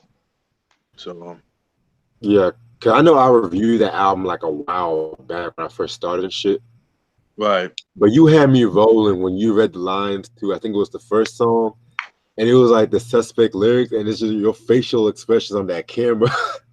He was like, which is gay as fuck, but oh well, some shit like that. Yeah, that's funny as fuck.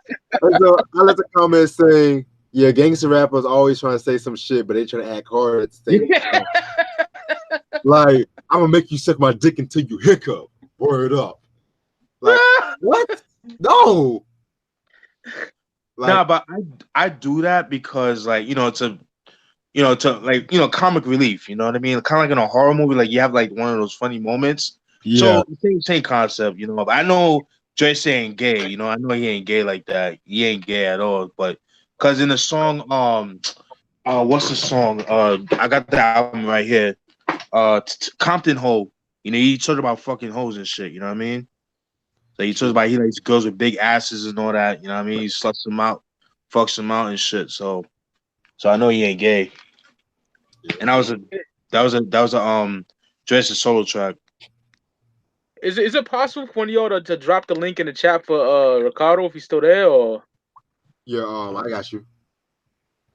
good looking, because I had to go back online. It's gonna make shit freeze, and I don't want to make shit freeze. Right. I enjoy that shit. Shout out to Porsha, man. Yeah, for real, for She real. knows her stuff, you know what I mean? Fact. Hell yeah. And she ain't afraid like these other fucking women out here. Yeah. I don't get it. Yeah.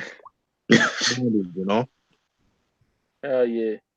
I can't wait to have Kill on here, man. I know heads might clash, my nigga. That's gonna be good. Yeah. Hey, man, we not gonna bullshit. We gonna tell it like it is. So Oh, I did it. I did it on the show when I said about certain songs. right. So, Yeah. like, but you know, she was a trooper though, man. I respect that.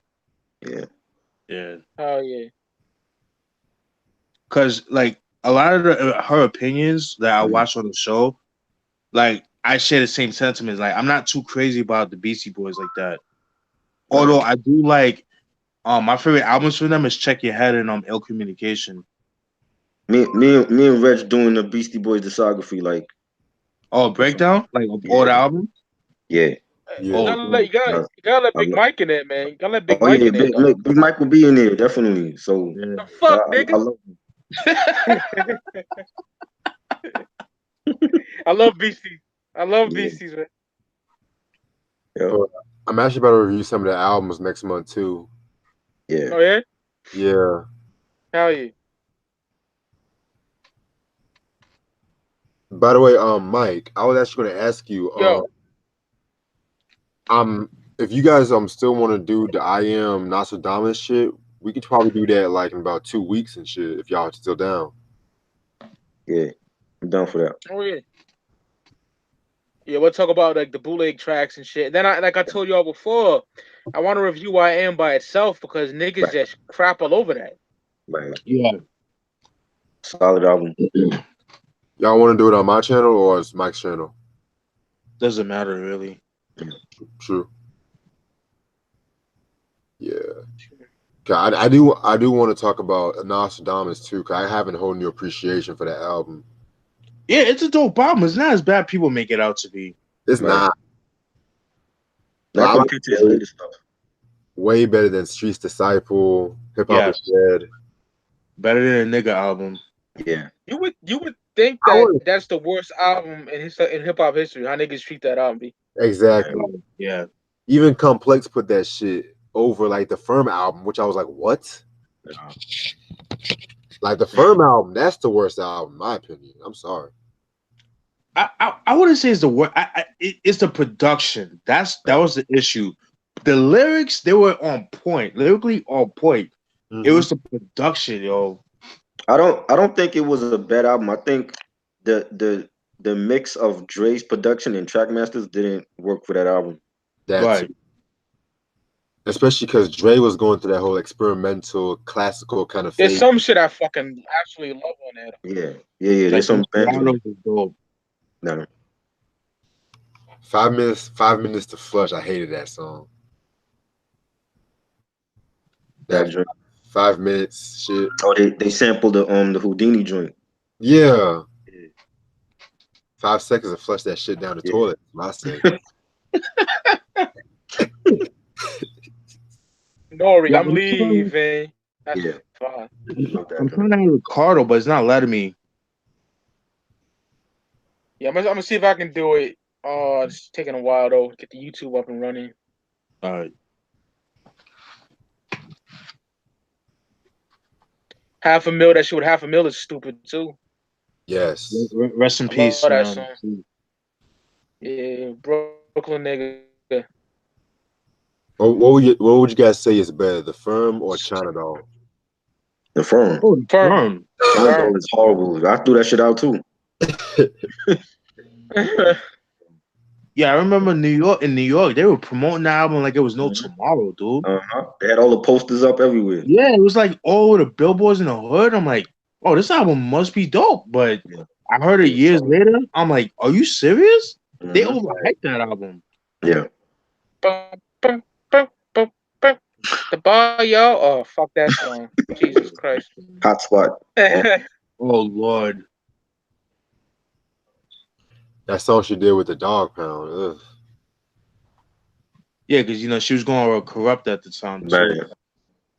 Right. Broken Silence is such a breath of fresh air, yo. And Il Na Na, man. Those two albums. Classic. Oh God. Phenomenal. As we did with the females of hip hop, you know how much I love Il Na Na. That's my shit. Right. Yeah, love Il Na Na. The Promise, The Chase. Oh my God.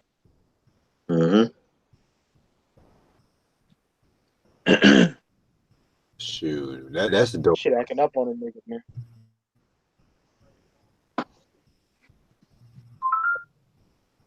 Where the chat at though? Yeah, what's good, chat? What up, chat? Yeah, Ricardo's still talking, so he's on here. I'm trying to just dump that link in here, man. I sent it. But it's so. All right, word. All right, you sent it, bro, right? Yeah. All right, so get rid of this fucking shit up.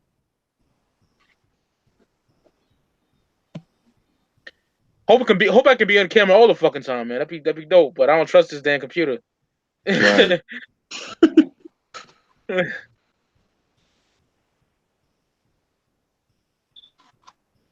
It's gonna be dope to have two producers on the show. Right. You know what I mean? With Steven and Kill to get like that feel on the first 4 boot camp albums, man. Like we're gonna rank them. Like we're gonna rank them. You know what I mean? Like 4 to 1. Right. They like Try has Nocturnal number 4 or whatever. Right. You know, I have The Storm. We go back and forth and we give out 4 whatever. Yeah, it'd be dope. The Storm is underrated. Definitely. Yeah. Yo. What's up? What up, man? Chilling. Ricardo. Uh, Yeah, homie. chilling, man. Just saw my Dodgers get their ass kicked right now. You say your daughter or your dog? No, his daughter. What's up? Oh wow. What happened? Oh, I said my Dodgers got their Oh, ass kicked. Dodgers. Oh. Nah. Oh, Dodgers. I Okay, thought you said his okay. daughters. Yeah. What? Hey, damn. Now Ricardo shooting somebody. That should happen. Yeah. Nah, I he wouldn't wouldn't be be on on. here, man. I wouldn't be videotaping nothing, man. Yeah, that's what I was about to say. You wouldn't be on here if that was the case. Hell nah. Nice Death Row T-shirt, by the way. Appreciate it.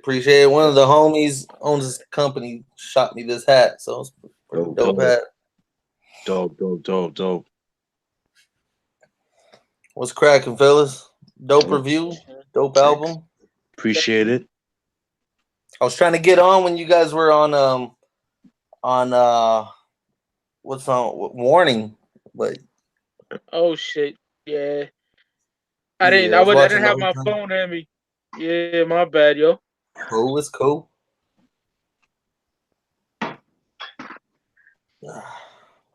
Yeah, Porsha a real one, man. Yeah. Definitely. She is. Yeah, I never followed that page or anything. I hit it up though just right now. Yeah. Big fan since Live from the Writers Bench, man. Oh yeah. Kill that dude, man. Yeah. He be on Wednesday. Word. I'm looking forward to that. Hell yeah. Yeah, I want to be a guest on the show.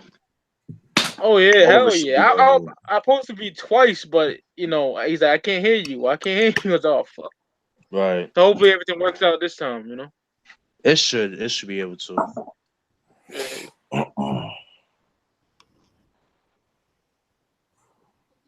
But, You hear that dirt yet? I gotta hear that drink. I'm listening to that tonight though. Oh my Which god, one? that shit is fire. I'm gonna listen to it. Helter The Helter Skelter? Skelter. Yeah. Oh, oh yeah. man, I need a hard copy of that. Yeah. Look. Son. Nocturnal is my favorite Helter Skelter album. Oh, absolutely. But lyrically, my nigga, dirt, son. Yeah. As in I Sean agree with Price that. is. Oh my! You ever hear that album, Rich? I have yet to hear that album myself. Ooh. It's been a while since I visited. Oh my lord! But I heard the Mark Marciano album. That's hot. The Mugs. Which one? Yeah. Yeah. The Chaos joint. Yeah. Oh, I haven't listened to it yet. I'm waiting That for the is CD hot. to come in. White Dirt. Mm-hmm. Yo, Ricardo, respect on that status you posted yesterday about niggas putting just EPs, put out fucking albums. I definitely agree with that. Exactly. I've always felt that way. Mm-hmm. Man, I had people blowing up my inbox on that and the whole independent artist thing because I know a lot of artists and a lot of motherfuckers was hitting me up and they're like, man, we're just trying to get this money. I said, I get you, but you know, I help put out albums for a couple of homies. I know how much a CD costs to make. It's like $1 something. So for you to charge me $25 for your first album, and I've never really heard of you, yeah, don't get mad if I don't want to buy it. $25. Yeah, and I was like, dude, come on, man. And he's like, well, that's what shipping. I said, I know shipping ain't that much. You live in LA. You're only like 45 minutes from me, man. That's and then he's like, well, if times is hard, I understand that. And I was like, nah, times ain't hard. I just ain't gonna spend $25 on your shit. Get a job. You know what I mean? Like if it's somebody like Rock Marciano, Jay, yeah, I'm gonna pay $25 for something like that. You more established. Ding ding ding ding ding. You know what I mean? Put in your work and then and get up there. Most independent artists I fuck with, they shoot me their albums for like $12, $11. That's with shipping because they're the ones who manufactured it. It's wholesale, man. You know, they're still making 12 times what they put into it. Mm-hmm. Right. You know what I Glad mean? you And got then that clientele. you're the EPs, man, it's a trip, man. 18 sucks. I'm like looking at all these new albums coming out. Like I'll hit up iTunes and all these rappers I've never heard of, but I'll sample it. But it's only 6 songs, 7 songs, 4 songs. Like, come on, man, you're getting lazy. These motherfuckers is getting lazy. But at the same time, me and one of my boys was talking, and we're thinking, you know, the younger generation, their attention span is so fucking small. That's they can't get a whole album. They won't understand it. It'll fly past them. And as quick as albums come out these days, because anybody could just upload an album on iTunes, before you know it, the next big thing is out an hour later. Right. You know what I mean? But it's just garbage that artists don't want to take the time to drop a full album. They just want to do EPs only. I'm happy to see you got that Blind Cell finally, my nigga. Oh man, that came in yesterday. Yesterday morning, and I was off, and I was playing it most of the day yesterday. Boom, boom, boom, boom. Took long enough to get it here, but it's cool. It's cool. The seller came through. It's all good. Yeah, man, that shit is a monster. Yeah, and I only paid what, 20, 25, something like that. I see it going for mad loot right now, man. Yeah. What the fuck happened to Chris, man? There he is. You back on? Yeah, so I know somebody already asked me if they could buy it off me. They already blew up my inbox asking if they could buy it. That and those Cortez shoes by Kendrick, man. People were asking for it over and over. I suck my dick, nigga. Ain't for sale. Right? Hey, fellas, I'm actually about to head out right now myself, so I hope y'all have a good night. Have a good one, bro. Thanks for joining. Got my ticket to go see Halloween tomorrow. Oh, man. Yeah. Looking forward to it. I'm going to watch it tomorrow morning. Smart. Yeah, man. There shouldn't be too many people at the theater at that time. Yeah, and then you got stupid ass fucking high school kids and shit. Yeah, I don't got time for that. I will punch a nigga out. I will close on that nigga. You know what? Last week I went to go watch A Star Is Born, the Bradley Cooper Lady Gaga film. Dope film. Deep as fuck. I heard great things about it. Man, if that doesn't win awards, I don't know what will, man. Because that dealt with like depression, anxiety, drugs, alcohol. It dealt with everything. Dope movie. But I went by myself in the morning. Oh, yeah, you got the set right there. And too. There was nothing but old people in there, and they wouldn't shut the fuck up, man. Wow. Old people, and they can't hear each other, so they're talking even louder. And I'm like, Jesus, man. What? Yeah. I had to move my seat like twice, man, because I'm like, man, you guys, Jesus, crazy. When I see straight out of Compton, there was like 2 niggas in the theater. That's it. Man, and I was like, yes. And you know what? Out here, that theater was quiet when Straight Out Compton came out. It was jam-packed, but it was quiet. It was me, my uncle, and some nigga up in the balcony seats, man. That's all it was. I was happy. Because I seen 8 Mile in high school, and these niggas were like, Jesus, man. Every time they battle, oh, shut the fuck up, man. I think Straight Out of Compton came out. I saw it opening day. I think being a big West Coast movie, I think got everybody's respect to shut the fuck up. Yes. Yeah. Not only that, you could tell there was some real ones in there, so I'm pretty sure people wasn't going to try to test anybody. And I'm pretty sure some of those gangbangers knew some of those cats, like MC Rad, and you know what I'm saying? So, you know what I mean? So, you know, you definitely not going to, like, say anything to them. Right. You know? Dope. Yeah. That's, so far, I think that's the best biopic as far as hip-hop goes. Oh, yeah, most definitely. Although it has some flaws. I mean, but what movie doesn't have flaws? But I think the way it was, I mean, just seeing them with the SP1200, just them playing out the drums and shit like that, that's fucking dope.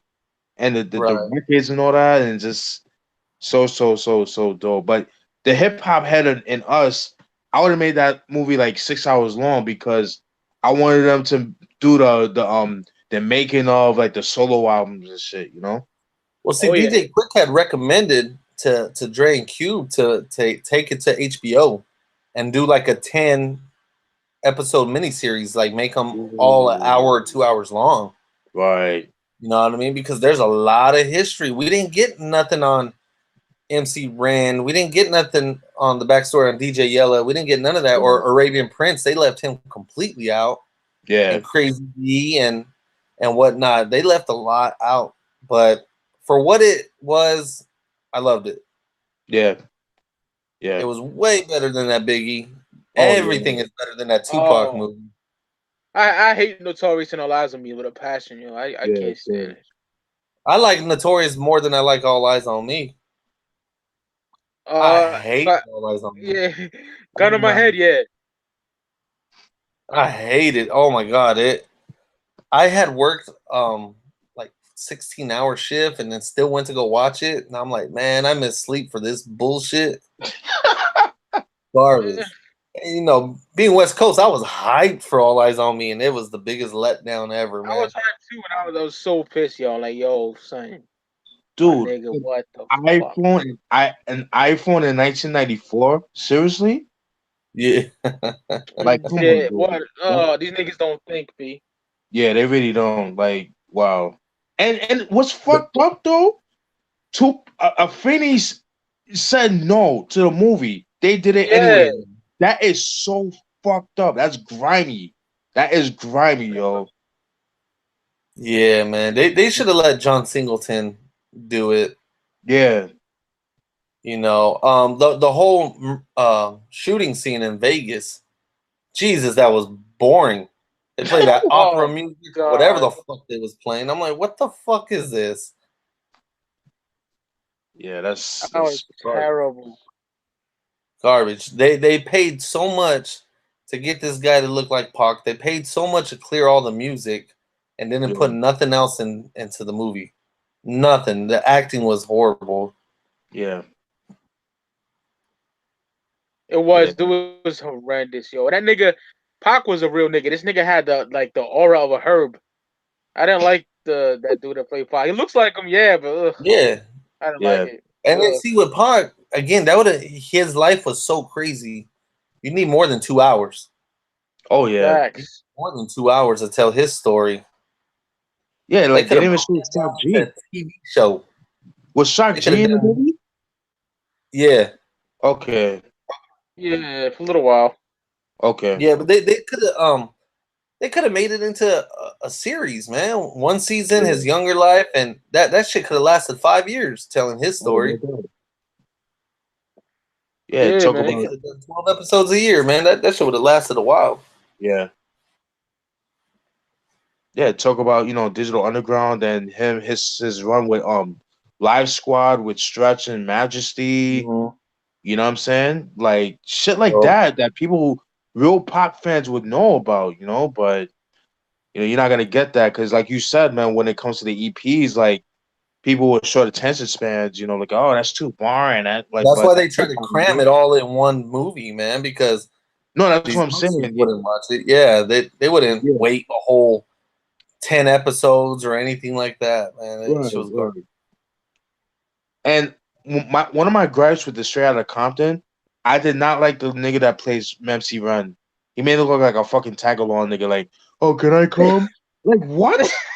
I don't think it was gangster, yo. I don't think it was his fault. I mean, he was just doing his job. The way Dre and Q portrayed Ren and Yella. Yeah, that. Jeez. But see, with Ren and Yella on the set, you think they would have said something, man. Right. Yeah. Can I come? That was. Yeah, like what the fuck? Like, no. Like Kelly Park niggas, man. Like, you kidding me? Yeah. Like, what? No, man. Like, no. And the nigga that played Yellow was fantastic, though. Yes, he was. Because he played true to his role because Yella later on became like a porn director. And, and then he played his beats in the videos, was in the background and shit. Right.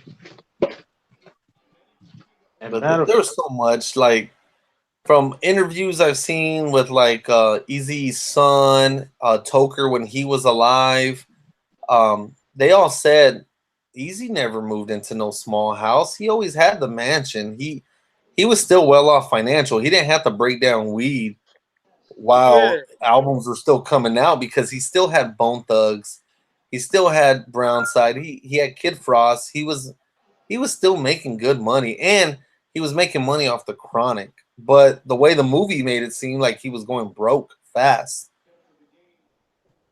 Yeah, and then the way they made him, like, he cried when he saw the Chronic billboard. Like, come on, man. Like, yeah, man. I don't believe all that. You know, like Toker even said, man. He said during the beef, he's like, we was still chilling at Easy's mansion. They were always at his mansion and shit. So he never had to move to a regular neighborhood or anything like that. all right. Oh, here we go. This shit right here. Oh yeah. That's like his only album, huh? Yeah, the only album that came out in '96. Yeah. Yeah, it was a cool album, but a little bit too many interludes, and it just felt a little rushed, in my opinion. Right. You know what I mean? But it's cool to have, you know, like, especially if you're like an NWA fan. Oh yeah, definitely collection things. It's worth exactly. A little bit hard to find though, a little pricey, but really hard to find. yeah, I got that. I actually bought that at FYE used for like $5. I got lucky. Shit. That's a steal, man. Yeah. And then I did a review on this album yesterday or the day before. Yeah. That one's hard to find too, man. Expensive. Yeah, this is actually the Japanese reissue. 25th anniversary. Love that. Everybody was going crazy for that on my page, like they saying how much they love that album, and I was like, yeah, I agree. Or EP, I should say. Right. Yeah. It sounded like an album though, man. I consider it an album. The presence of it feels like an album, though it is an EP. Yeah. You know, Eazy-E, I mean, he dropped that 5150. He was known for EPs also, man. After, you know, he only had 2 real albums, and one came out after he died. So I mean,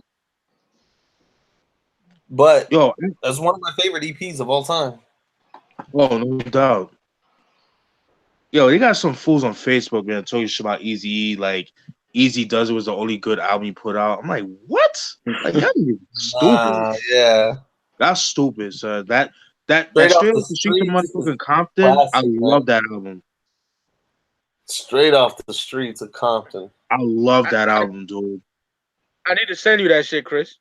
Yeah, I don't need to hear that. Yeah. I love how dark that shit is, man. Got both covers right here. That one and then the regular one. Yes. Yeah, I got the reissue, unfortunately. But it's all good. I fucking love that album. Yeah.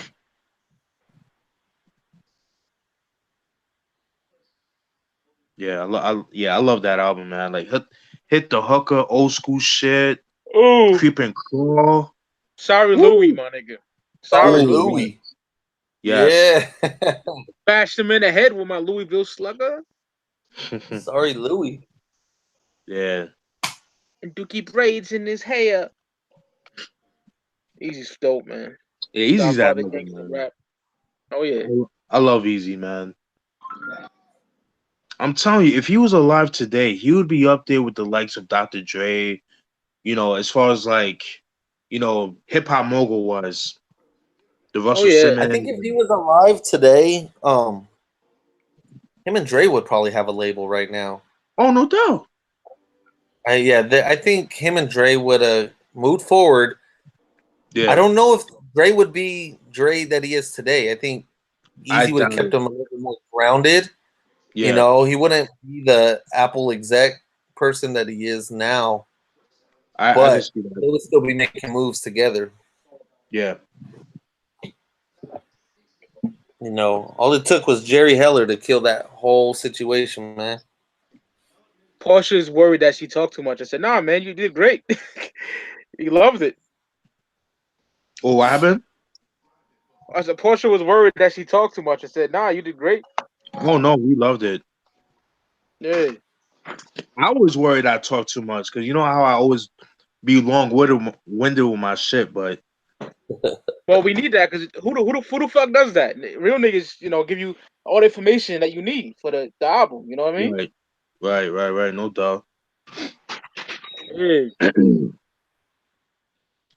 Yeah, man. I'm trying to at some point, man. I wanna get like pretty much all the Ruthless Records releases, at least the stuff from the '90s.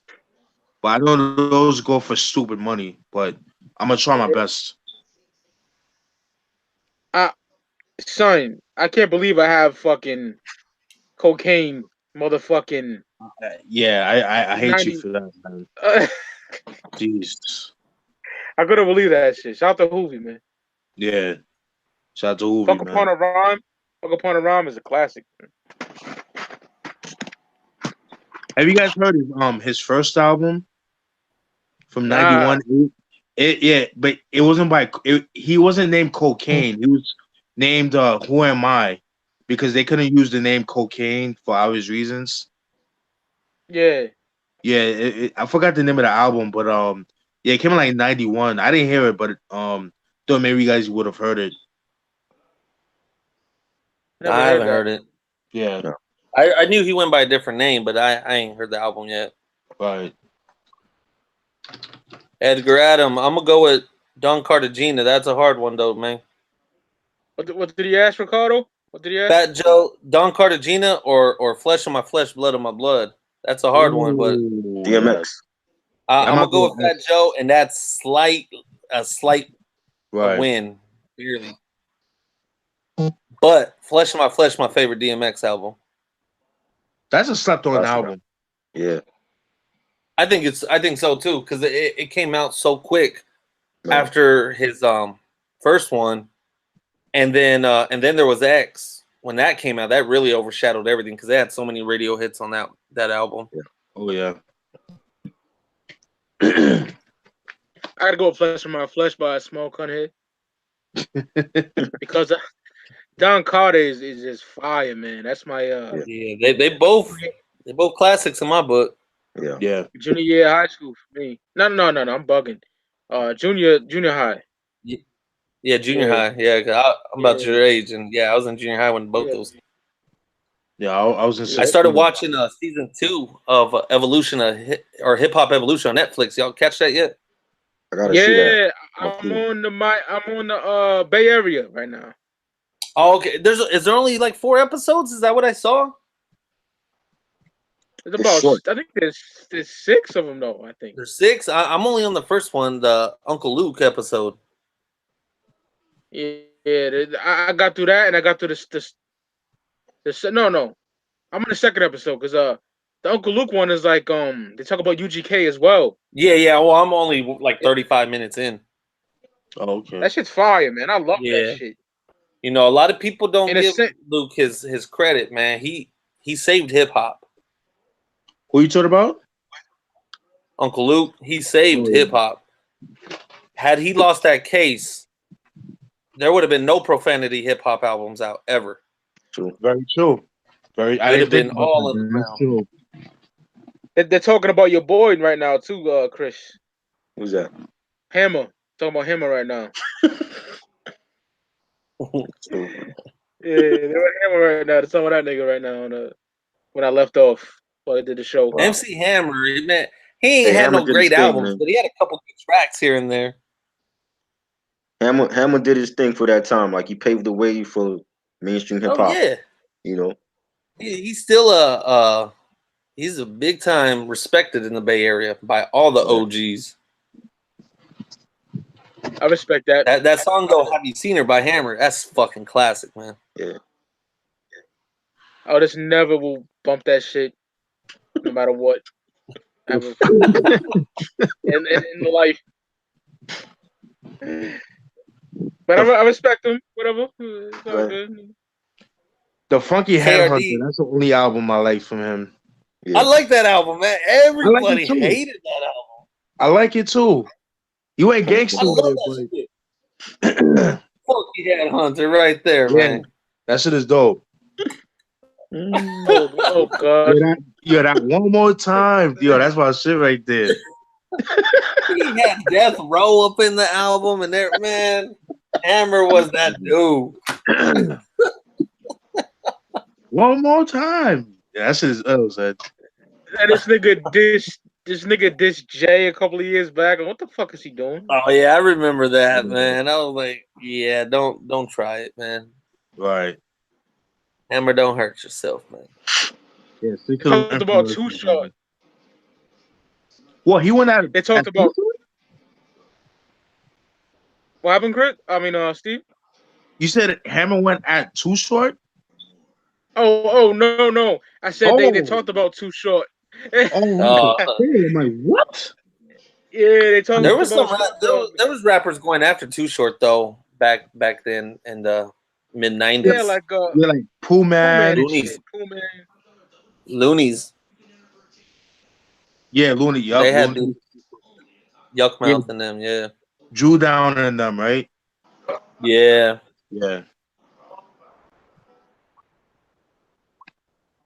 But the difference. Too Short, that dude too. Oh, no doubt. Yeah, dope, man. I'm still pissed that when I picked up Shorty the Player, that's the edited version. That pissed me off. And they had you need Shorty the Pimp. Yeah, I know. I didn't know pimp was a bad word. That's crazy. Like, what the like? Yeah, man. I got Short Player just for collection sakes because I thought that was funny, man. Yeah. I got Short Dogs in the House edited, and I was like, "Oh, fuck you!" Man, that is so unbearable. Yeah, you can't have an edited Too Short album, man, because you're only gonna get like 3 words per song. That's like Cinemax porn, son. Terrible. Terrible. Oh man, that song ain't I a love bitch Short never Dogs. a word. That song a bitch never a word. Yo, beep, beep, beep, beep, beep, beep, beep, every 5 seconds. Like, no bullshit. It's like, nah. Man. That's terrible. It's bad.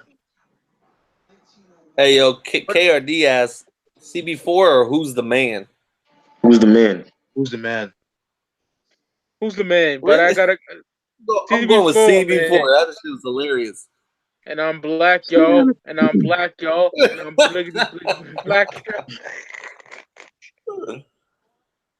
CB4 is hilarious.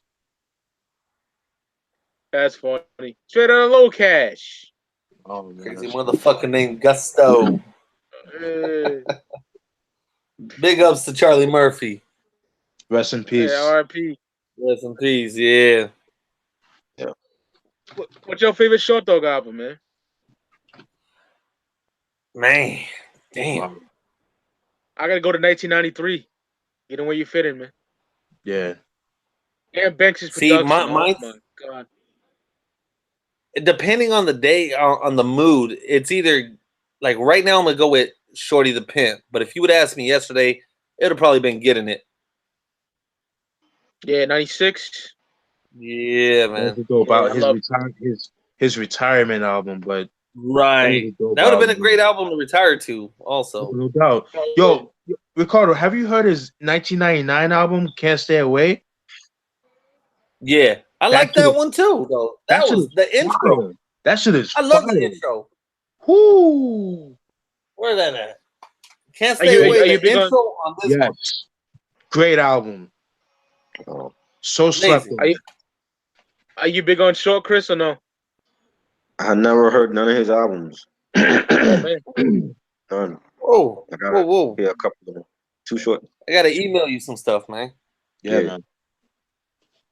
Man, like Can't Stay Away. The way he started off, the beat just don't, and he just started flowing. And everything, what's up? Everything from Born to Mac up to like the one you just showed is just incredible. Can't Stay Away. Yeah, what was the other one? You Nasty. That wasn't a bad one either. That was like what 02, 03 or some shit. Something like that. I have it right here somewhere. Wasn't a bad album. After that, that's when it started going down. When he started fucking with Little John, that's when it started going downhill. Yeah. Cause he moved to Atlanta back in the early 90s. I think like when he dropped the Shorty the Pimp album, right? Or the Get Where You Fit In. Yeah. Around that time, he moved to Atlanta, and that's why the rumor was he got ran out of Oakland. Right. And he ran to Atlanta, which he says wasn't the deal. And honestly, if Short Dog had any dirt on him, I highly doubt E40 would ever fuck with him. E40 made 2 albums with that guy. I highly doubt. And the amount of shooters that nigga Short Dog rolled with, I doubt he got ran out, son. He just seemed like a real nigga. Exactly, man. Right. Exactly. And like so many other Bay Area legends still fuck with Short. I highly doubt he got ran out. E40 probably the realest one out of the Bay. Oh, no doubt. And but when the Little John sound came out, like B.I.B.I, when he was on that shit with China White and Luda, I think Luda, yeah. Yeah, that's when Short started fucking around with that new sound. Wasn't bad, but it wasn't what we were used to. And the irony of that song, I actually liked that song when it first came out. I like the beat. The beat was cool. I think I haven't heard that song probably since high school. Yeah, same. So I don't know what I would think right now, but I did like there's two Little John albums. It was that one and I think Crunk Juice, which I didn't mind, but I haven't listened to that shit since high school. Word. To answer your question, Mike, favorite Too Short albums, it would probably have to be Shorty the Pimp and Cocktails from '95. Cocktails was amazing.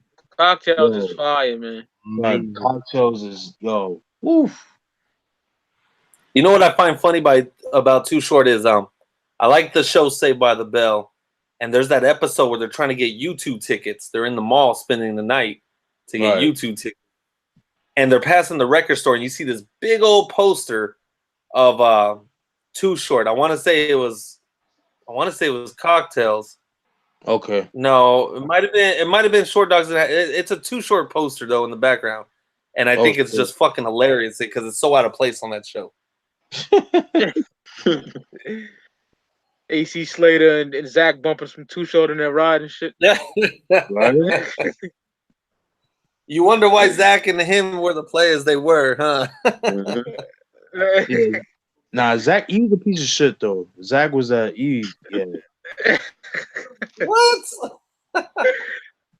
Zach's that nigga, man, with his white phone Zach and shit. Was that dude, man. No, he was, but looking back, like, damn, this nigga, like, he got fucking what's that chick, Stacy, whatever, Jessie.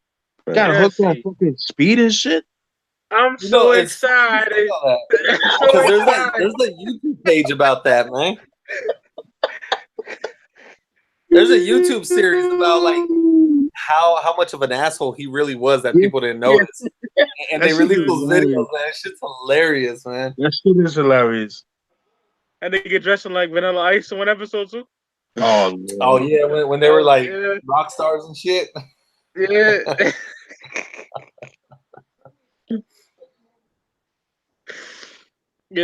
That shit is I love Saved by the Bell, man. Yeah, same here, man. That restaurant I went to a couple months back was dope. The Max. Mm-hmm. Oh yeah, I remember that.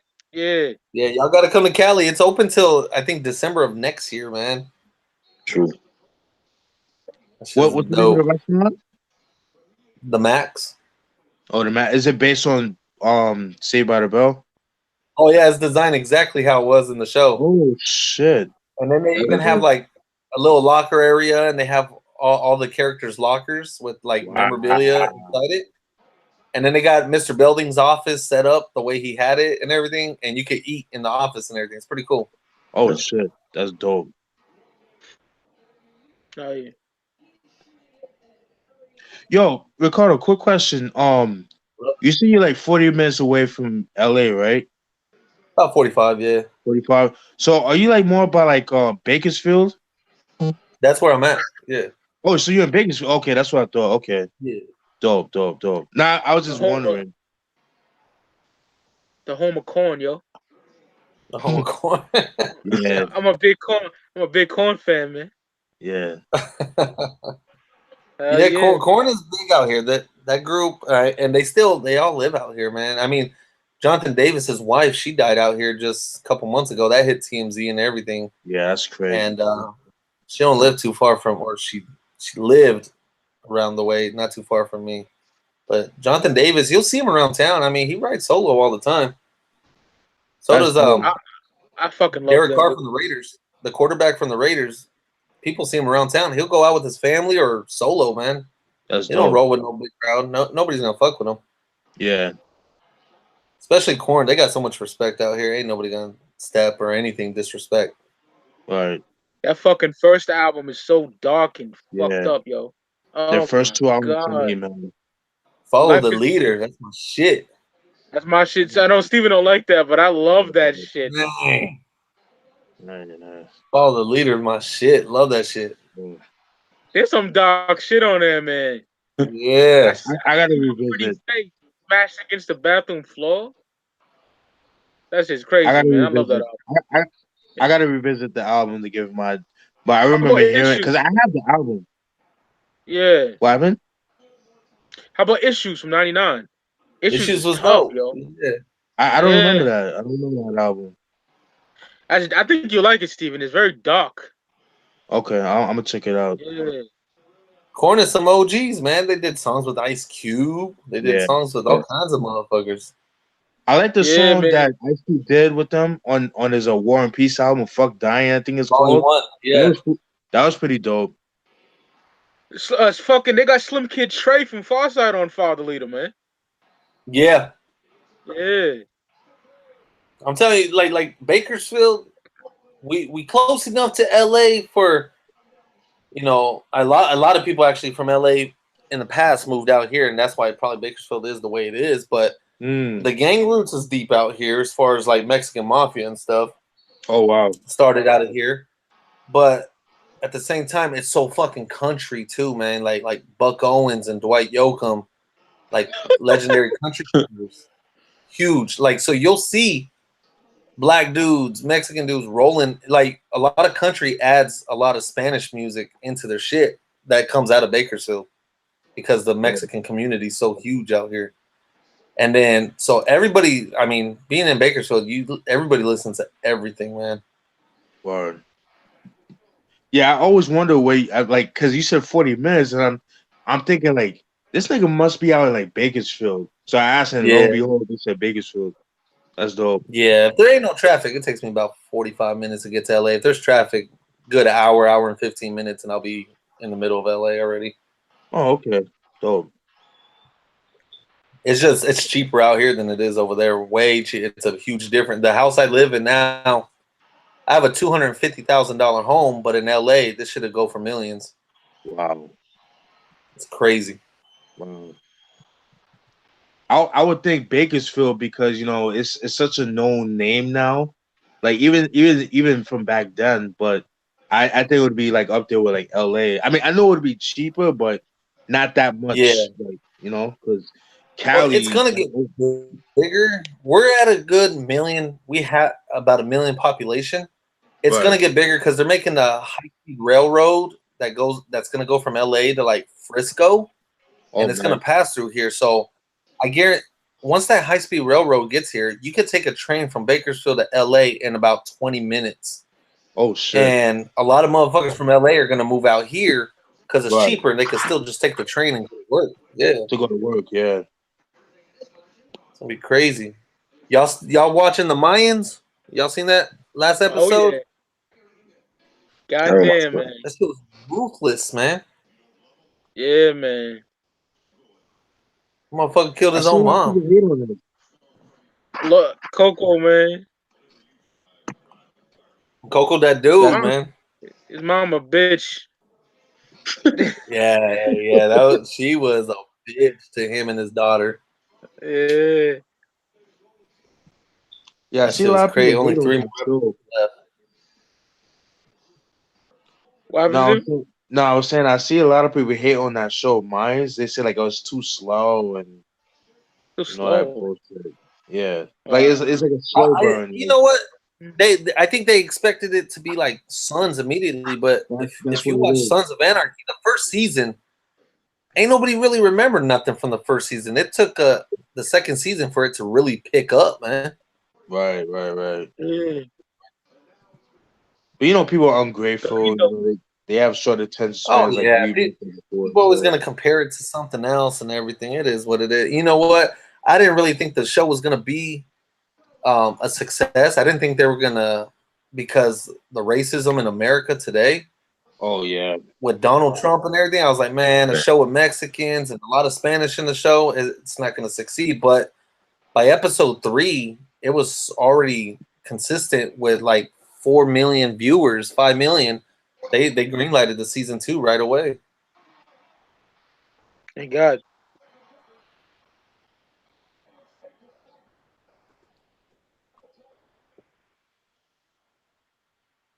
I'm waiting for that DJ Muggs and Rock Marciano to ship, man. I haven't got the email. I just got another copy of Ghostface Killer's The Brown Tape.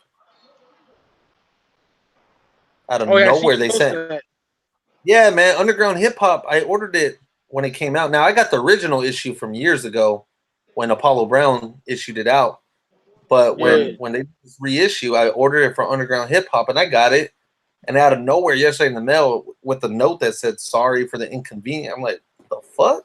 I'll take it though. Shit, I'll take it. Fuck it. Yeah, I had a lot of horror stories about them. And I used to fuck with them heavy because they're in my backyard, where they used to be. From what happened to Underground Hip Hop? I used to order a lot from them. Me too, but I heard some horror stories and I just stopped fucking with them niggas. The website's just garbage now too, though, man. The website used to find all kinds of good shit. The forums too just filled with a bunch of fuckboy niggas, man. Yep. It used to be the forums. Yeah. I don't be going on forums, man, because that's all you see is people trolling and shit, man. It's terrible. It's like me. When I posted about Toker, I usually don't delete comments, but man, motherfuckers was getting annoying, like saying some disrespectful shit. Because he was, so gang related. So motherfuckers from Northern Cali were saying some stupid shit. Jeez. No respect, man. This nigga's dead and the niggas still yeah, man. You guys see that Charlemagne and Andrew Schultz, I guess because Drake's talking about rules of hip hop and all this other shit, and Styles P was like, shut the fuck up. He's the cancer. Like Porsha early off air. No, fuck that. Hilarious. And people riding with it. That one of that guy, what's his name? That guy from Canada, the one Mixmaster or whatever his name is. Oh God. Yeah, he commented saying like, "Oh well, mentioning kids is a no-go. Cameron should have never mentioned Nas's kid in the past." And again, man, it's like beef in the streets. There ain't no fucking rules, man. When you got an enemy. Exactly. And then, from what I understand, didn't Drake talk shit about Pusha T's wife? Mm-hmm. Yeah. So he kicked it off. Yeah, so there's no limits. I mean, yeah, it's fucked up.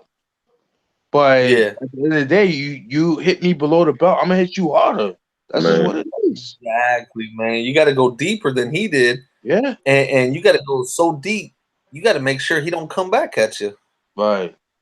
That nigga is so fucking soft, son. Yeah. That shit was like, wow. And what's stupid is people like Rosenberg and that idiot and all these new generations, they go with it. Yeah, Pusha T went too far. Or now they're like mad that, oh yeah, Kanye got that info from Drake and gave it. Again, all's fair in war, man. If all's fair in war, man. You shouldn't be trusting everybody like that. Yeah. Especially if you got beef with his main dude, the president of his record label that he owns, why are you gonna tell him some personal shit? Keep him at a distance.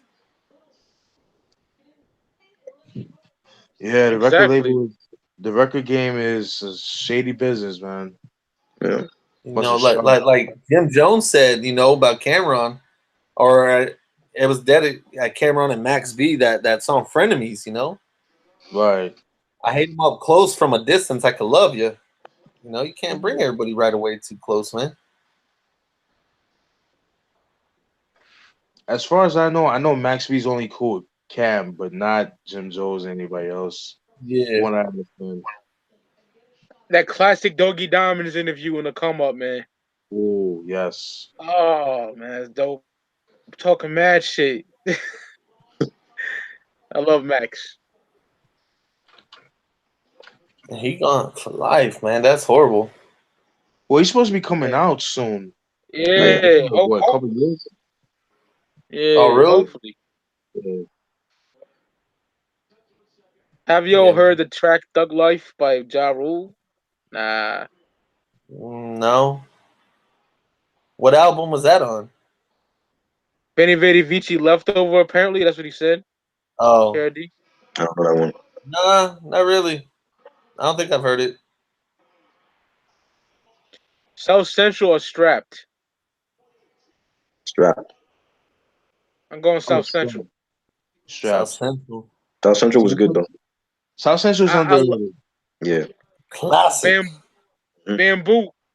I love Strap, Bamboo and shit. Yeah. You know, Federal's character. But I love South Central, man. South Central. OG Bobby Johnson. Oh yeah. Yeah. Deuce here. Deuce. Deuce. The Crips. I'm making Genie an Lamp. OG call. Clean your plate. And I love when Conway says shit like that, from like when he has the references for movies and shit. Yeah. He was like, when Siegel and State Property said, "Clean your plate, Bobby."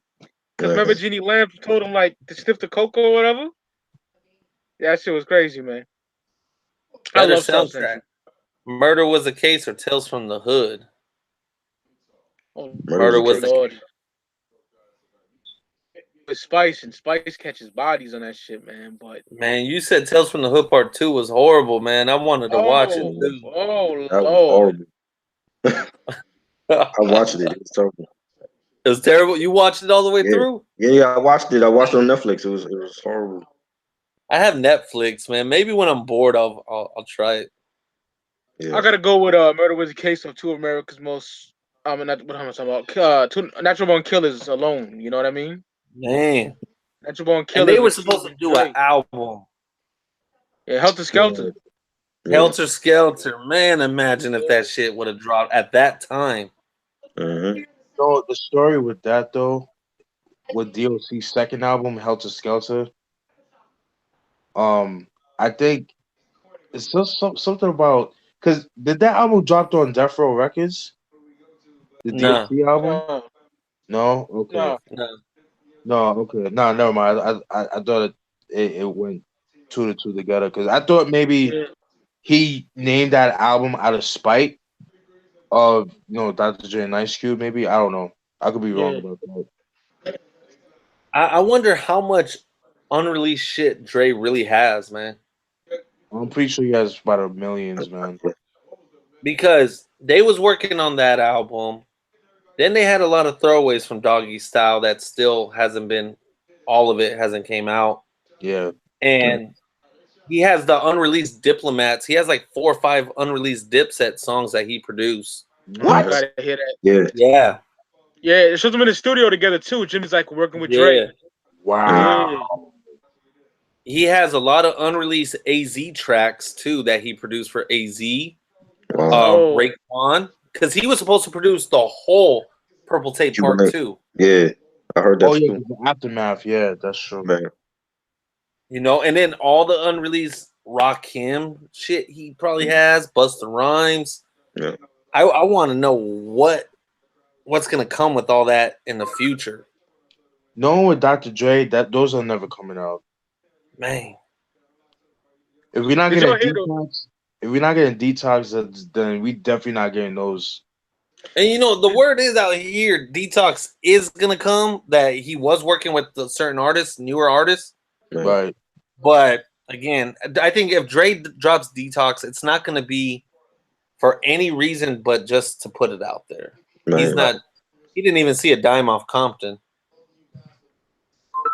Y'all hear the Conglomerate versus Flipmode Squad track yet? I didn't hear you. Nah.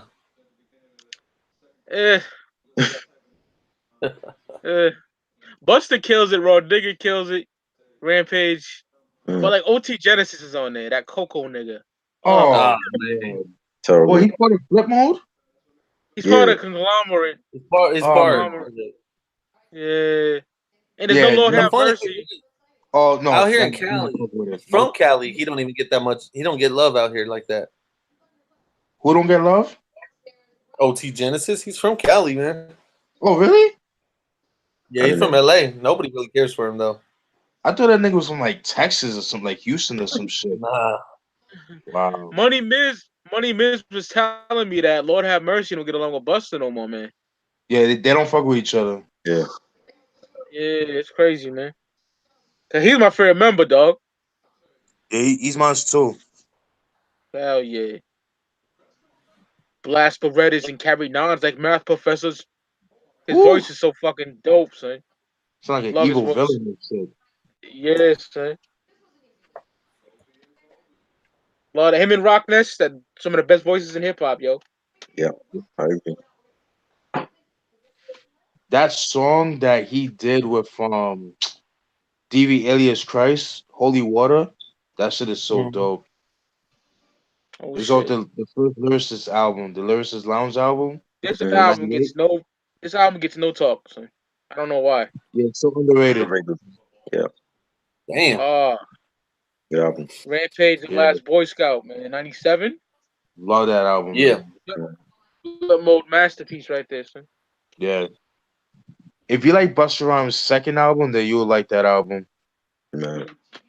And I love When His Acid Strikes. Oh my god, do I love that album. Yeah. Oh yeah. He keeps saying his new album's dropping soon, but I don't believe it. Who? Busta. Oh. According to like Rhapsody and fucking West Side Gun and Just Blaze and fucking Flea Lord, it said it's crack. I want to hear this shit. Where is it? Just like supposedly Redman dropping Muddy Waters. I don't think we're ever gonna get it. I'm not looking forward to that. I'm sorry. I'm not either. I'm sorry. And I I'm a love Red to Redman. death. Yeah, same. I'm a big Redman fanatic, but yeah, I'm not looking forward to that. Because because I remember because that album, he kept promoting that album since 08, 09, dude. Yeah. No, seriously. And then he's like, I'm gonna bring it back to like 97, 96. It's gonna have the old style of production. I'm like, oh shit. But then I mean this shit like Ninth Wonder on the production? What? Like no. No. You need Eric Sermon, my nigga. That's who you need, B. Yeah. Rockwilder. That's all you need, man. Yeah. Rock Wilder too. Yeah. Oh yeah. E-Dub. Yeah, E-Dub, he's one of my favorites, man, production wise. He's just so fucking dope. Unbelievable. Yeah. Yo, fellas, I'm gonna call it a night because my shit is like 5%. All right. All right, brother. All right, fellas, it's been real. Thank you guys for joining. All right, chat. Yeah, man. I had fun doing this shit. All right, Steven. All right, so you said Wednesday, right? With Kill. Yeah, Wednesday at 8 p.m. Kill. We're ranking the first 4 boot camp albums. You know, like Enter the Stage. Yeah. The Shine and Nocturnal and the Storm, man. All right, word. All right, I'm looking forward to it. All right. Oh yeah. Peace, man. Peace. All right, peace. Peace, brother. Peace. Peace, brother. Later.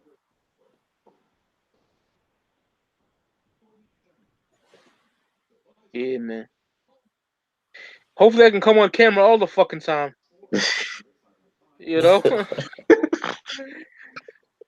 Hopefully. I know when I was watching earlier, I'm like, Mike on camera, like something's changed. That never happened. I know. It never happened because it won't work. You know, I installed Cyberlink cam, whatever the fuck. Some fucking what you call it there. Yeah.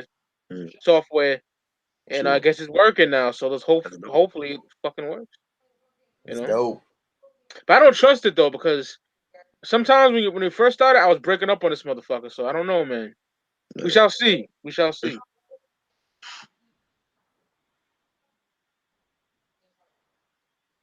Bumping that new Mozzie today, man. You check it out yet? Mozzie. Gang landlord, nigga. Yeah, I'm loving that album. Mozzie, that dude. Thank you for getting me into him too, man. Yeah, man. That blah Blah da da. body for body. Yeah, we body shit. Yeah. Fire, man. When that shit dropped, you just knew all the grimy dudes had that shit blasting out the car, and it was all independent. Yellow Tape Activities is a masterpiece, my nigga. Like, Yeah, I think that one has lost a couple niggas. Shit happens. You lost a couple niggas. Oh man, banging shit. fire. That fucking uh on top Ock or some shit like that. What's the name of that shit, Yeah, man? one up Come on, top Ock. One up top Ock. Yeah, that shit's fire too, man. Whatever Mozzie albums you don't have, let me know, and I'll shoot them to you, man. I'll upload them in the computer and email them all. Though I'm buying some hard copies of them shit too, man. Luckily Yeah, I found some.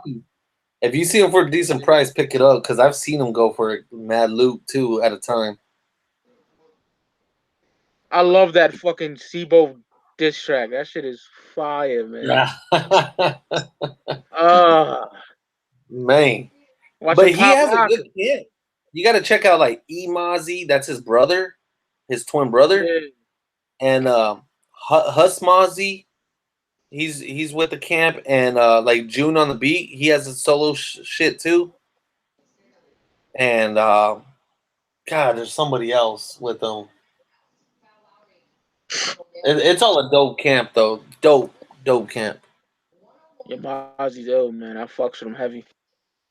Like he's doing like him and Perico. They're doing for the West what Griselda doing for the East. That's exactly what they are. Yeah. You know. Yeah. Pretty. Gotta Yeah. Said it better. Gotta hear Mozzie, Chris. Yeah. Send me Yeah. the album. Yeah. Like, For sure. I'm gonna send some stuff to y'all. Like the Airwaves. This last compilation they did was dope, man, and it has all the cats from the Selly Rue, Little Blood, all the cats from the group, man. I'm gonna have to shoot this out there. This one's hard to get by right now. Hard to get. But they're flowing over the Ready or Not beat by Fuji's. Oh my god, this shit's crazy. Damn. I looked into the Sibo beef and I think Bo took it the wrong way. I think he didn't mean nothing by that. Yeah, same here. I think Mozzie said what he said, and I think Sibo took it the wrong way. Said some shit, and like Mozzie that real dude where he's not gonna let nobody just side juke him like that. And Mozzie clapped back right away, like, I'm representing, and they're from rival gangs too. That makes it even worse. I thought Sibo was corny for that, man. I'm gonna tear every dread out your head and all that, niggas. Come on, he didn't mean. Only thing Mozzie said was, "I respect their era, like they should respect mine." That's all the fuck he said, right? That's all cause I watched the No Jumper interview. I watched that interview with that white boy Adam. The niggas all tatted up and shit. I watched that interview. I didn't hear nothing foul about Sibo or Brother Lynch. Like, they kept saying like he was insinuating a bunch of shit, and Brother Lynch, he didn't take it. X-Rated listened to it, and X-Rated did like an interview from prison when he was locked up. Yeah. And he pretty much told Brother Lynch, like, hey, relax. Because X-Rated was, I guess, locked up with some of Mozzie's older OGs. So they was handling it on the inside. And so Brother Lynch said, my boy X-Rated, my brother X-Rated said, chill, I'm going to chill. But Sibo was like, nah, I'm riding this shit right now. I love Tales from the Crypt until the casket drops and shit, but I'm not big on Sibo's new shit, man. I'm not really big on the new shit, but I got respect for Bo though. I love like Tales Mob Father Part 2. I thought that was a dope Sibo album. The problem, it was cool, wasn't great.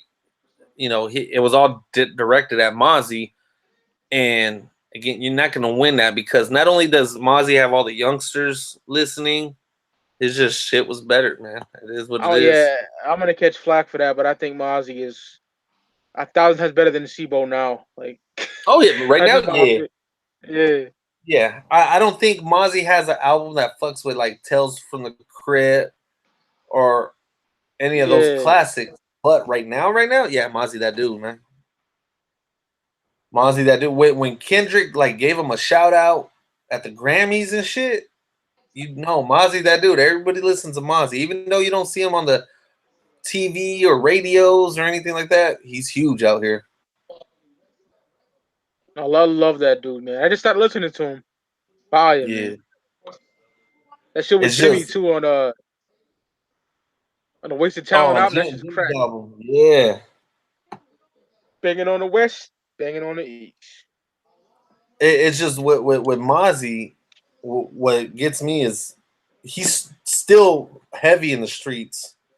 I'm afraid he's gonna catch the wrong dude at the wrong time, and it's gonna go south for him like that. He needs to know where he's at, in the game, and just get out, do music, stay away from the streets right now. But he's a real grimy dude. And I have a feeling it's not going to end well for him because these streets don't give a shit. Nope. Look what happened to Stack Bundles and Pac and Big. Stack Bundles and yeah, exactly. Pac. Look at the Jacka from the West Coast. He was always in the streets, and that's why he got murdered. All these other rappers from the streets that just get capped on right away because they. Mac Dre, which was a tragedy, man. How the fuck does that happen? I don't like that shit. And Mac Dre was like what Mozzie is now.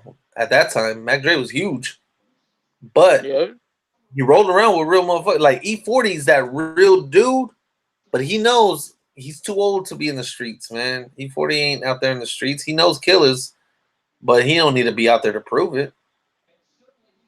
Word. I'm loving that last E40 album too. I'm still playing the shit out of that.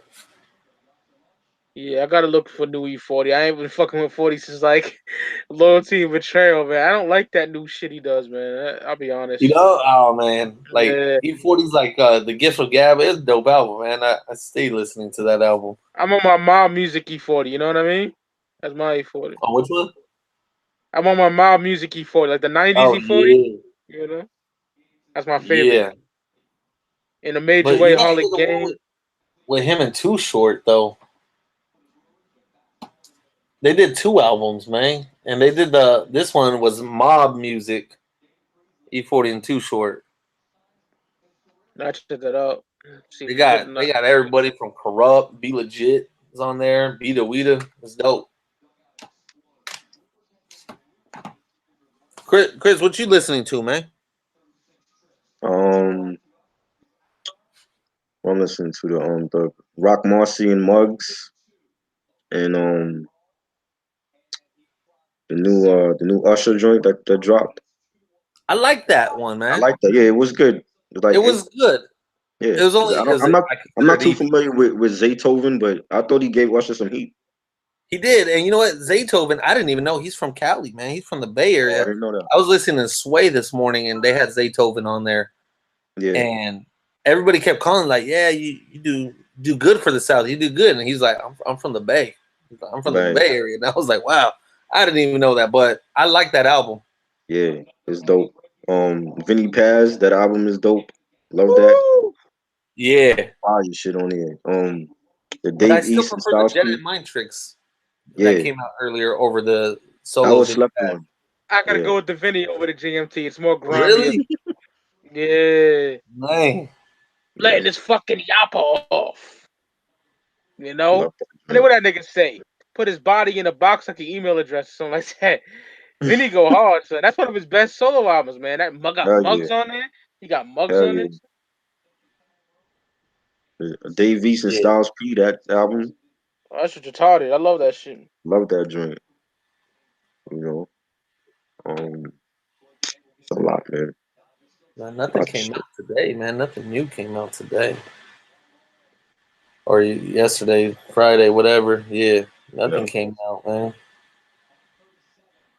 You got Marcy and Muggs came out on streaming platforms. Yeah. Yeah, see, I'm just gonna wait for the CD, man. I ain't even gonna stream it. Yeah, I don't want to give the CD if it's a CDR. Fuck that. So I'll wait to get the word from Ricardo. Then I might buy it because $35. That's pushing it. Yeah, That is that was after taxes and everything. I was like, shipping. I was like, Jesus, man, that's That's pushing it. crazy. that shit was crazy. But well, I mean, we'll see how it goes. I know the Rock Marciano, that one came in pretty quick. His You last hold the dark solo. horse. Yeah, I still got that in the car right now. Masterpiece. Hey yo, we're at 1K for that video too. Yeah. Was that? We're at 1K for that video. Like niggas is For real? loving it. Yeah. Yeah. No, that's dope. Dope out. He's one of the most slept on artists right now that's out, man. Definitely.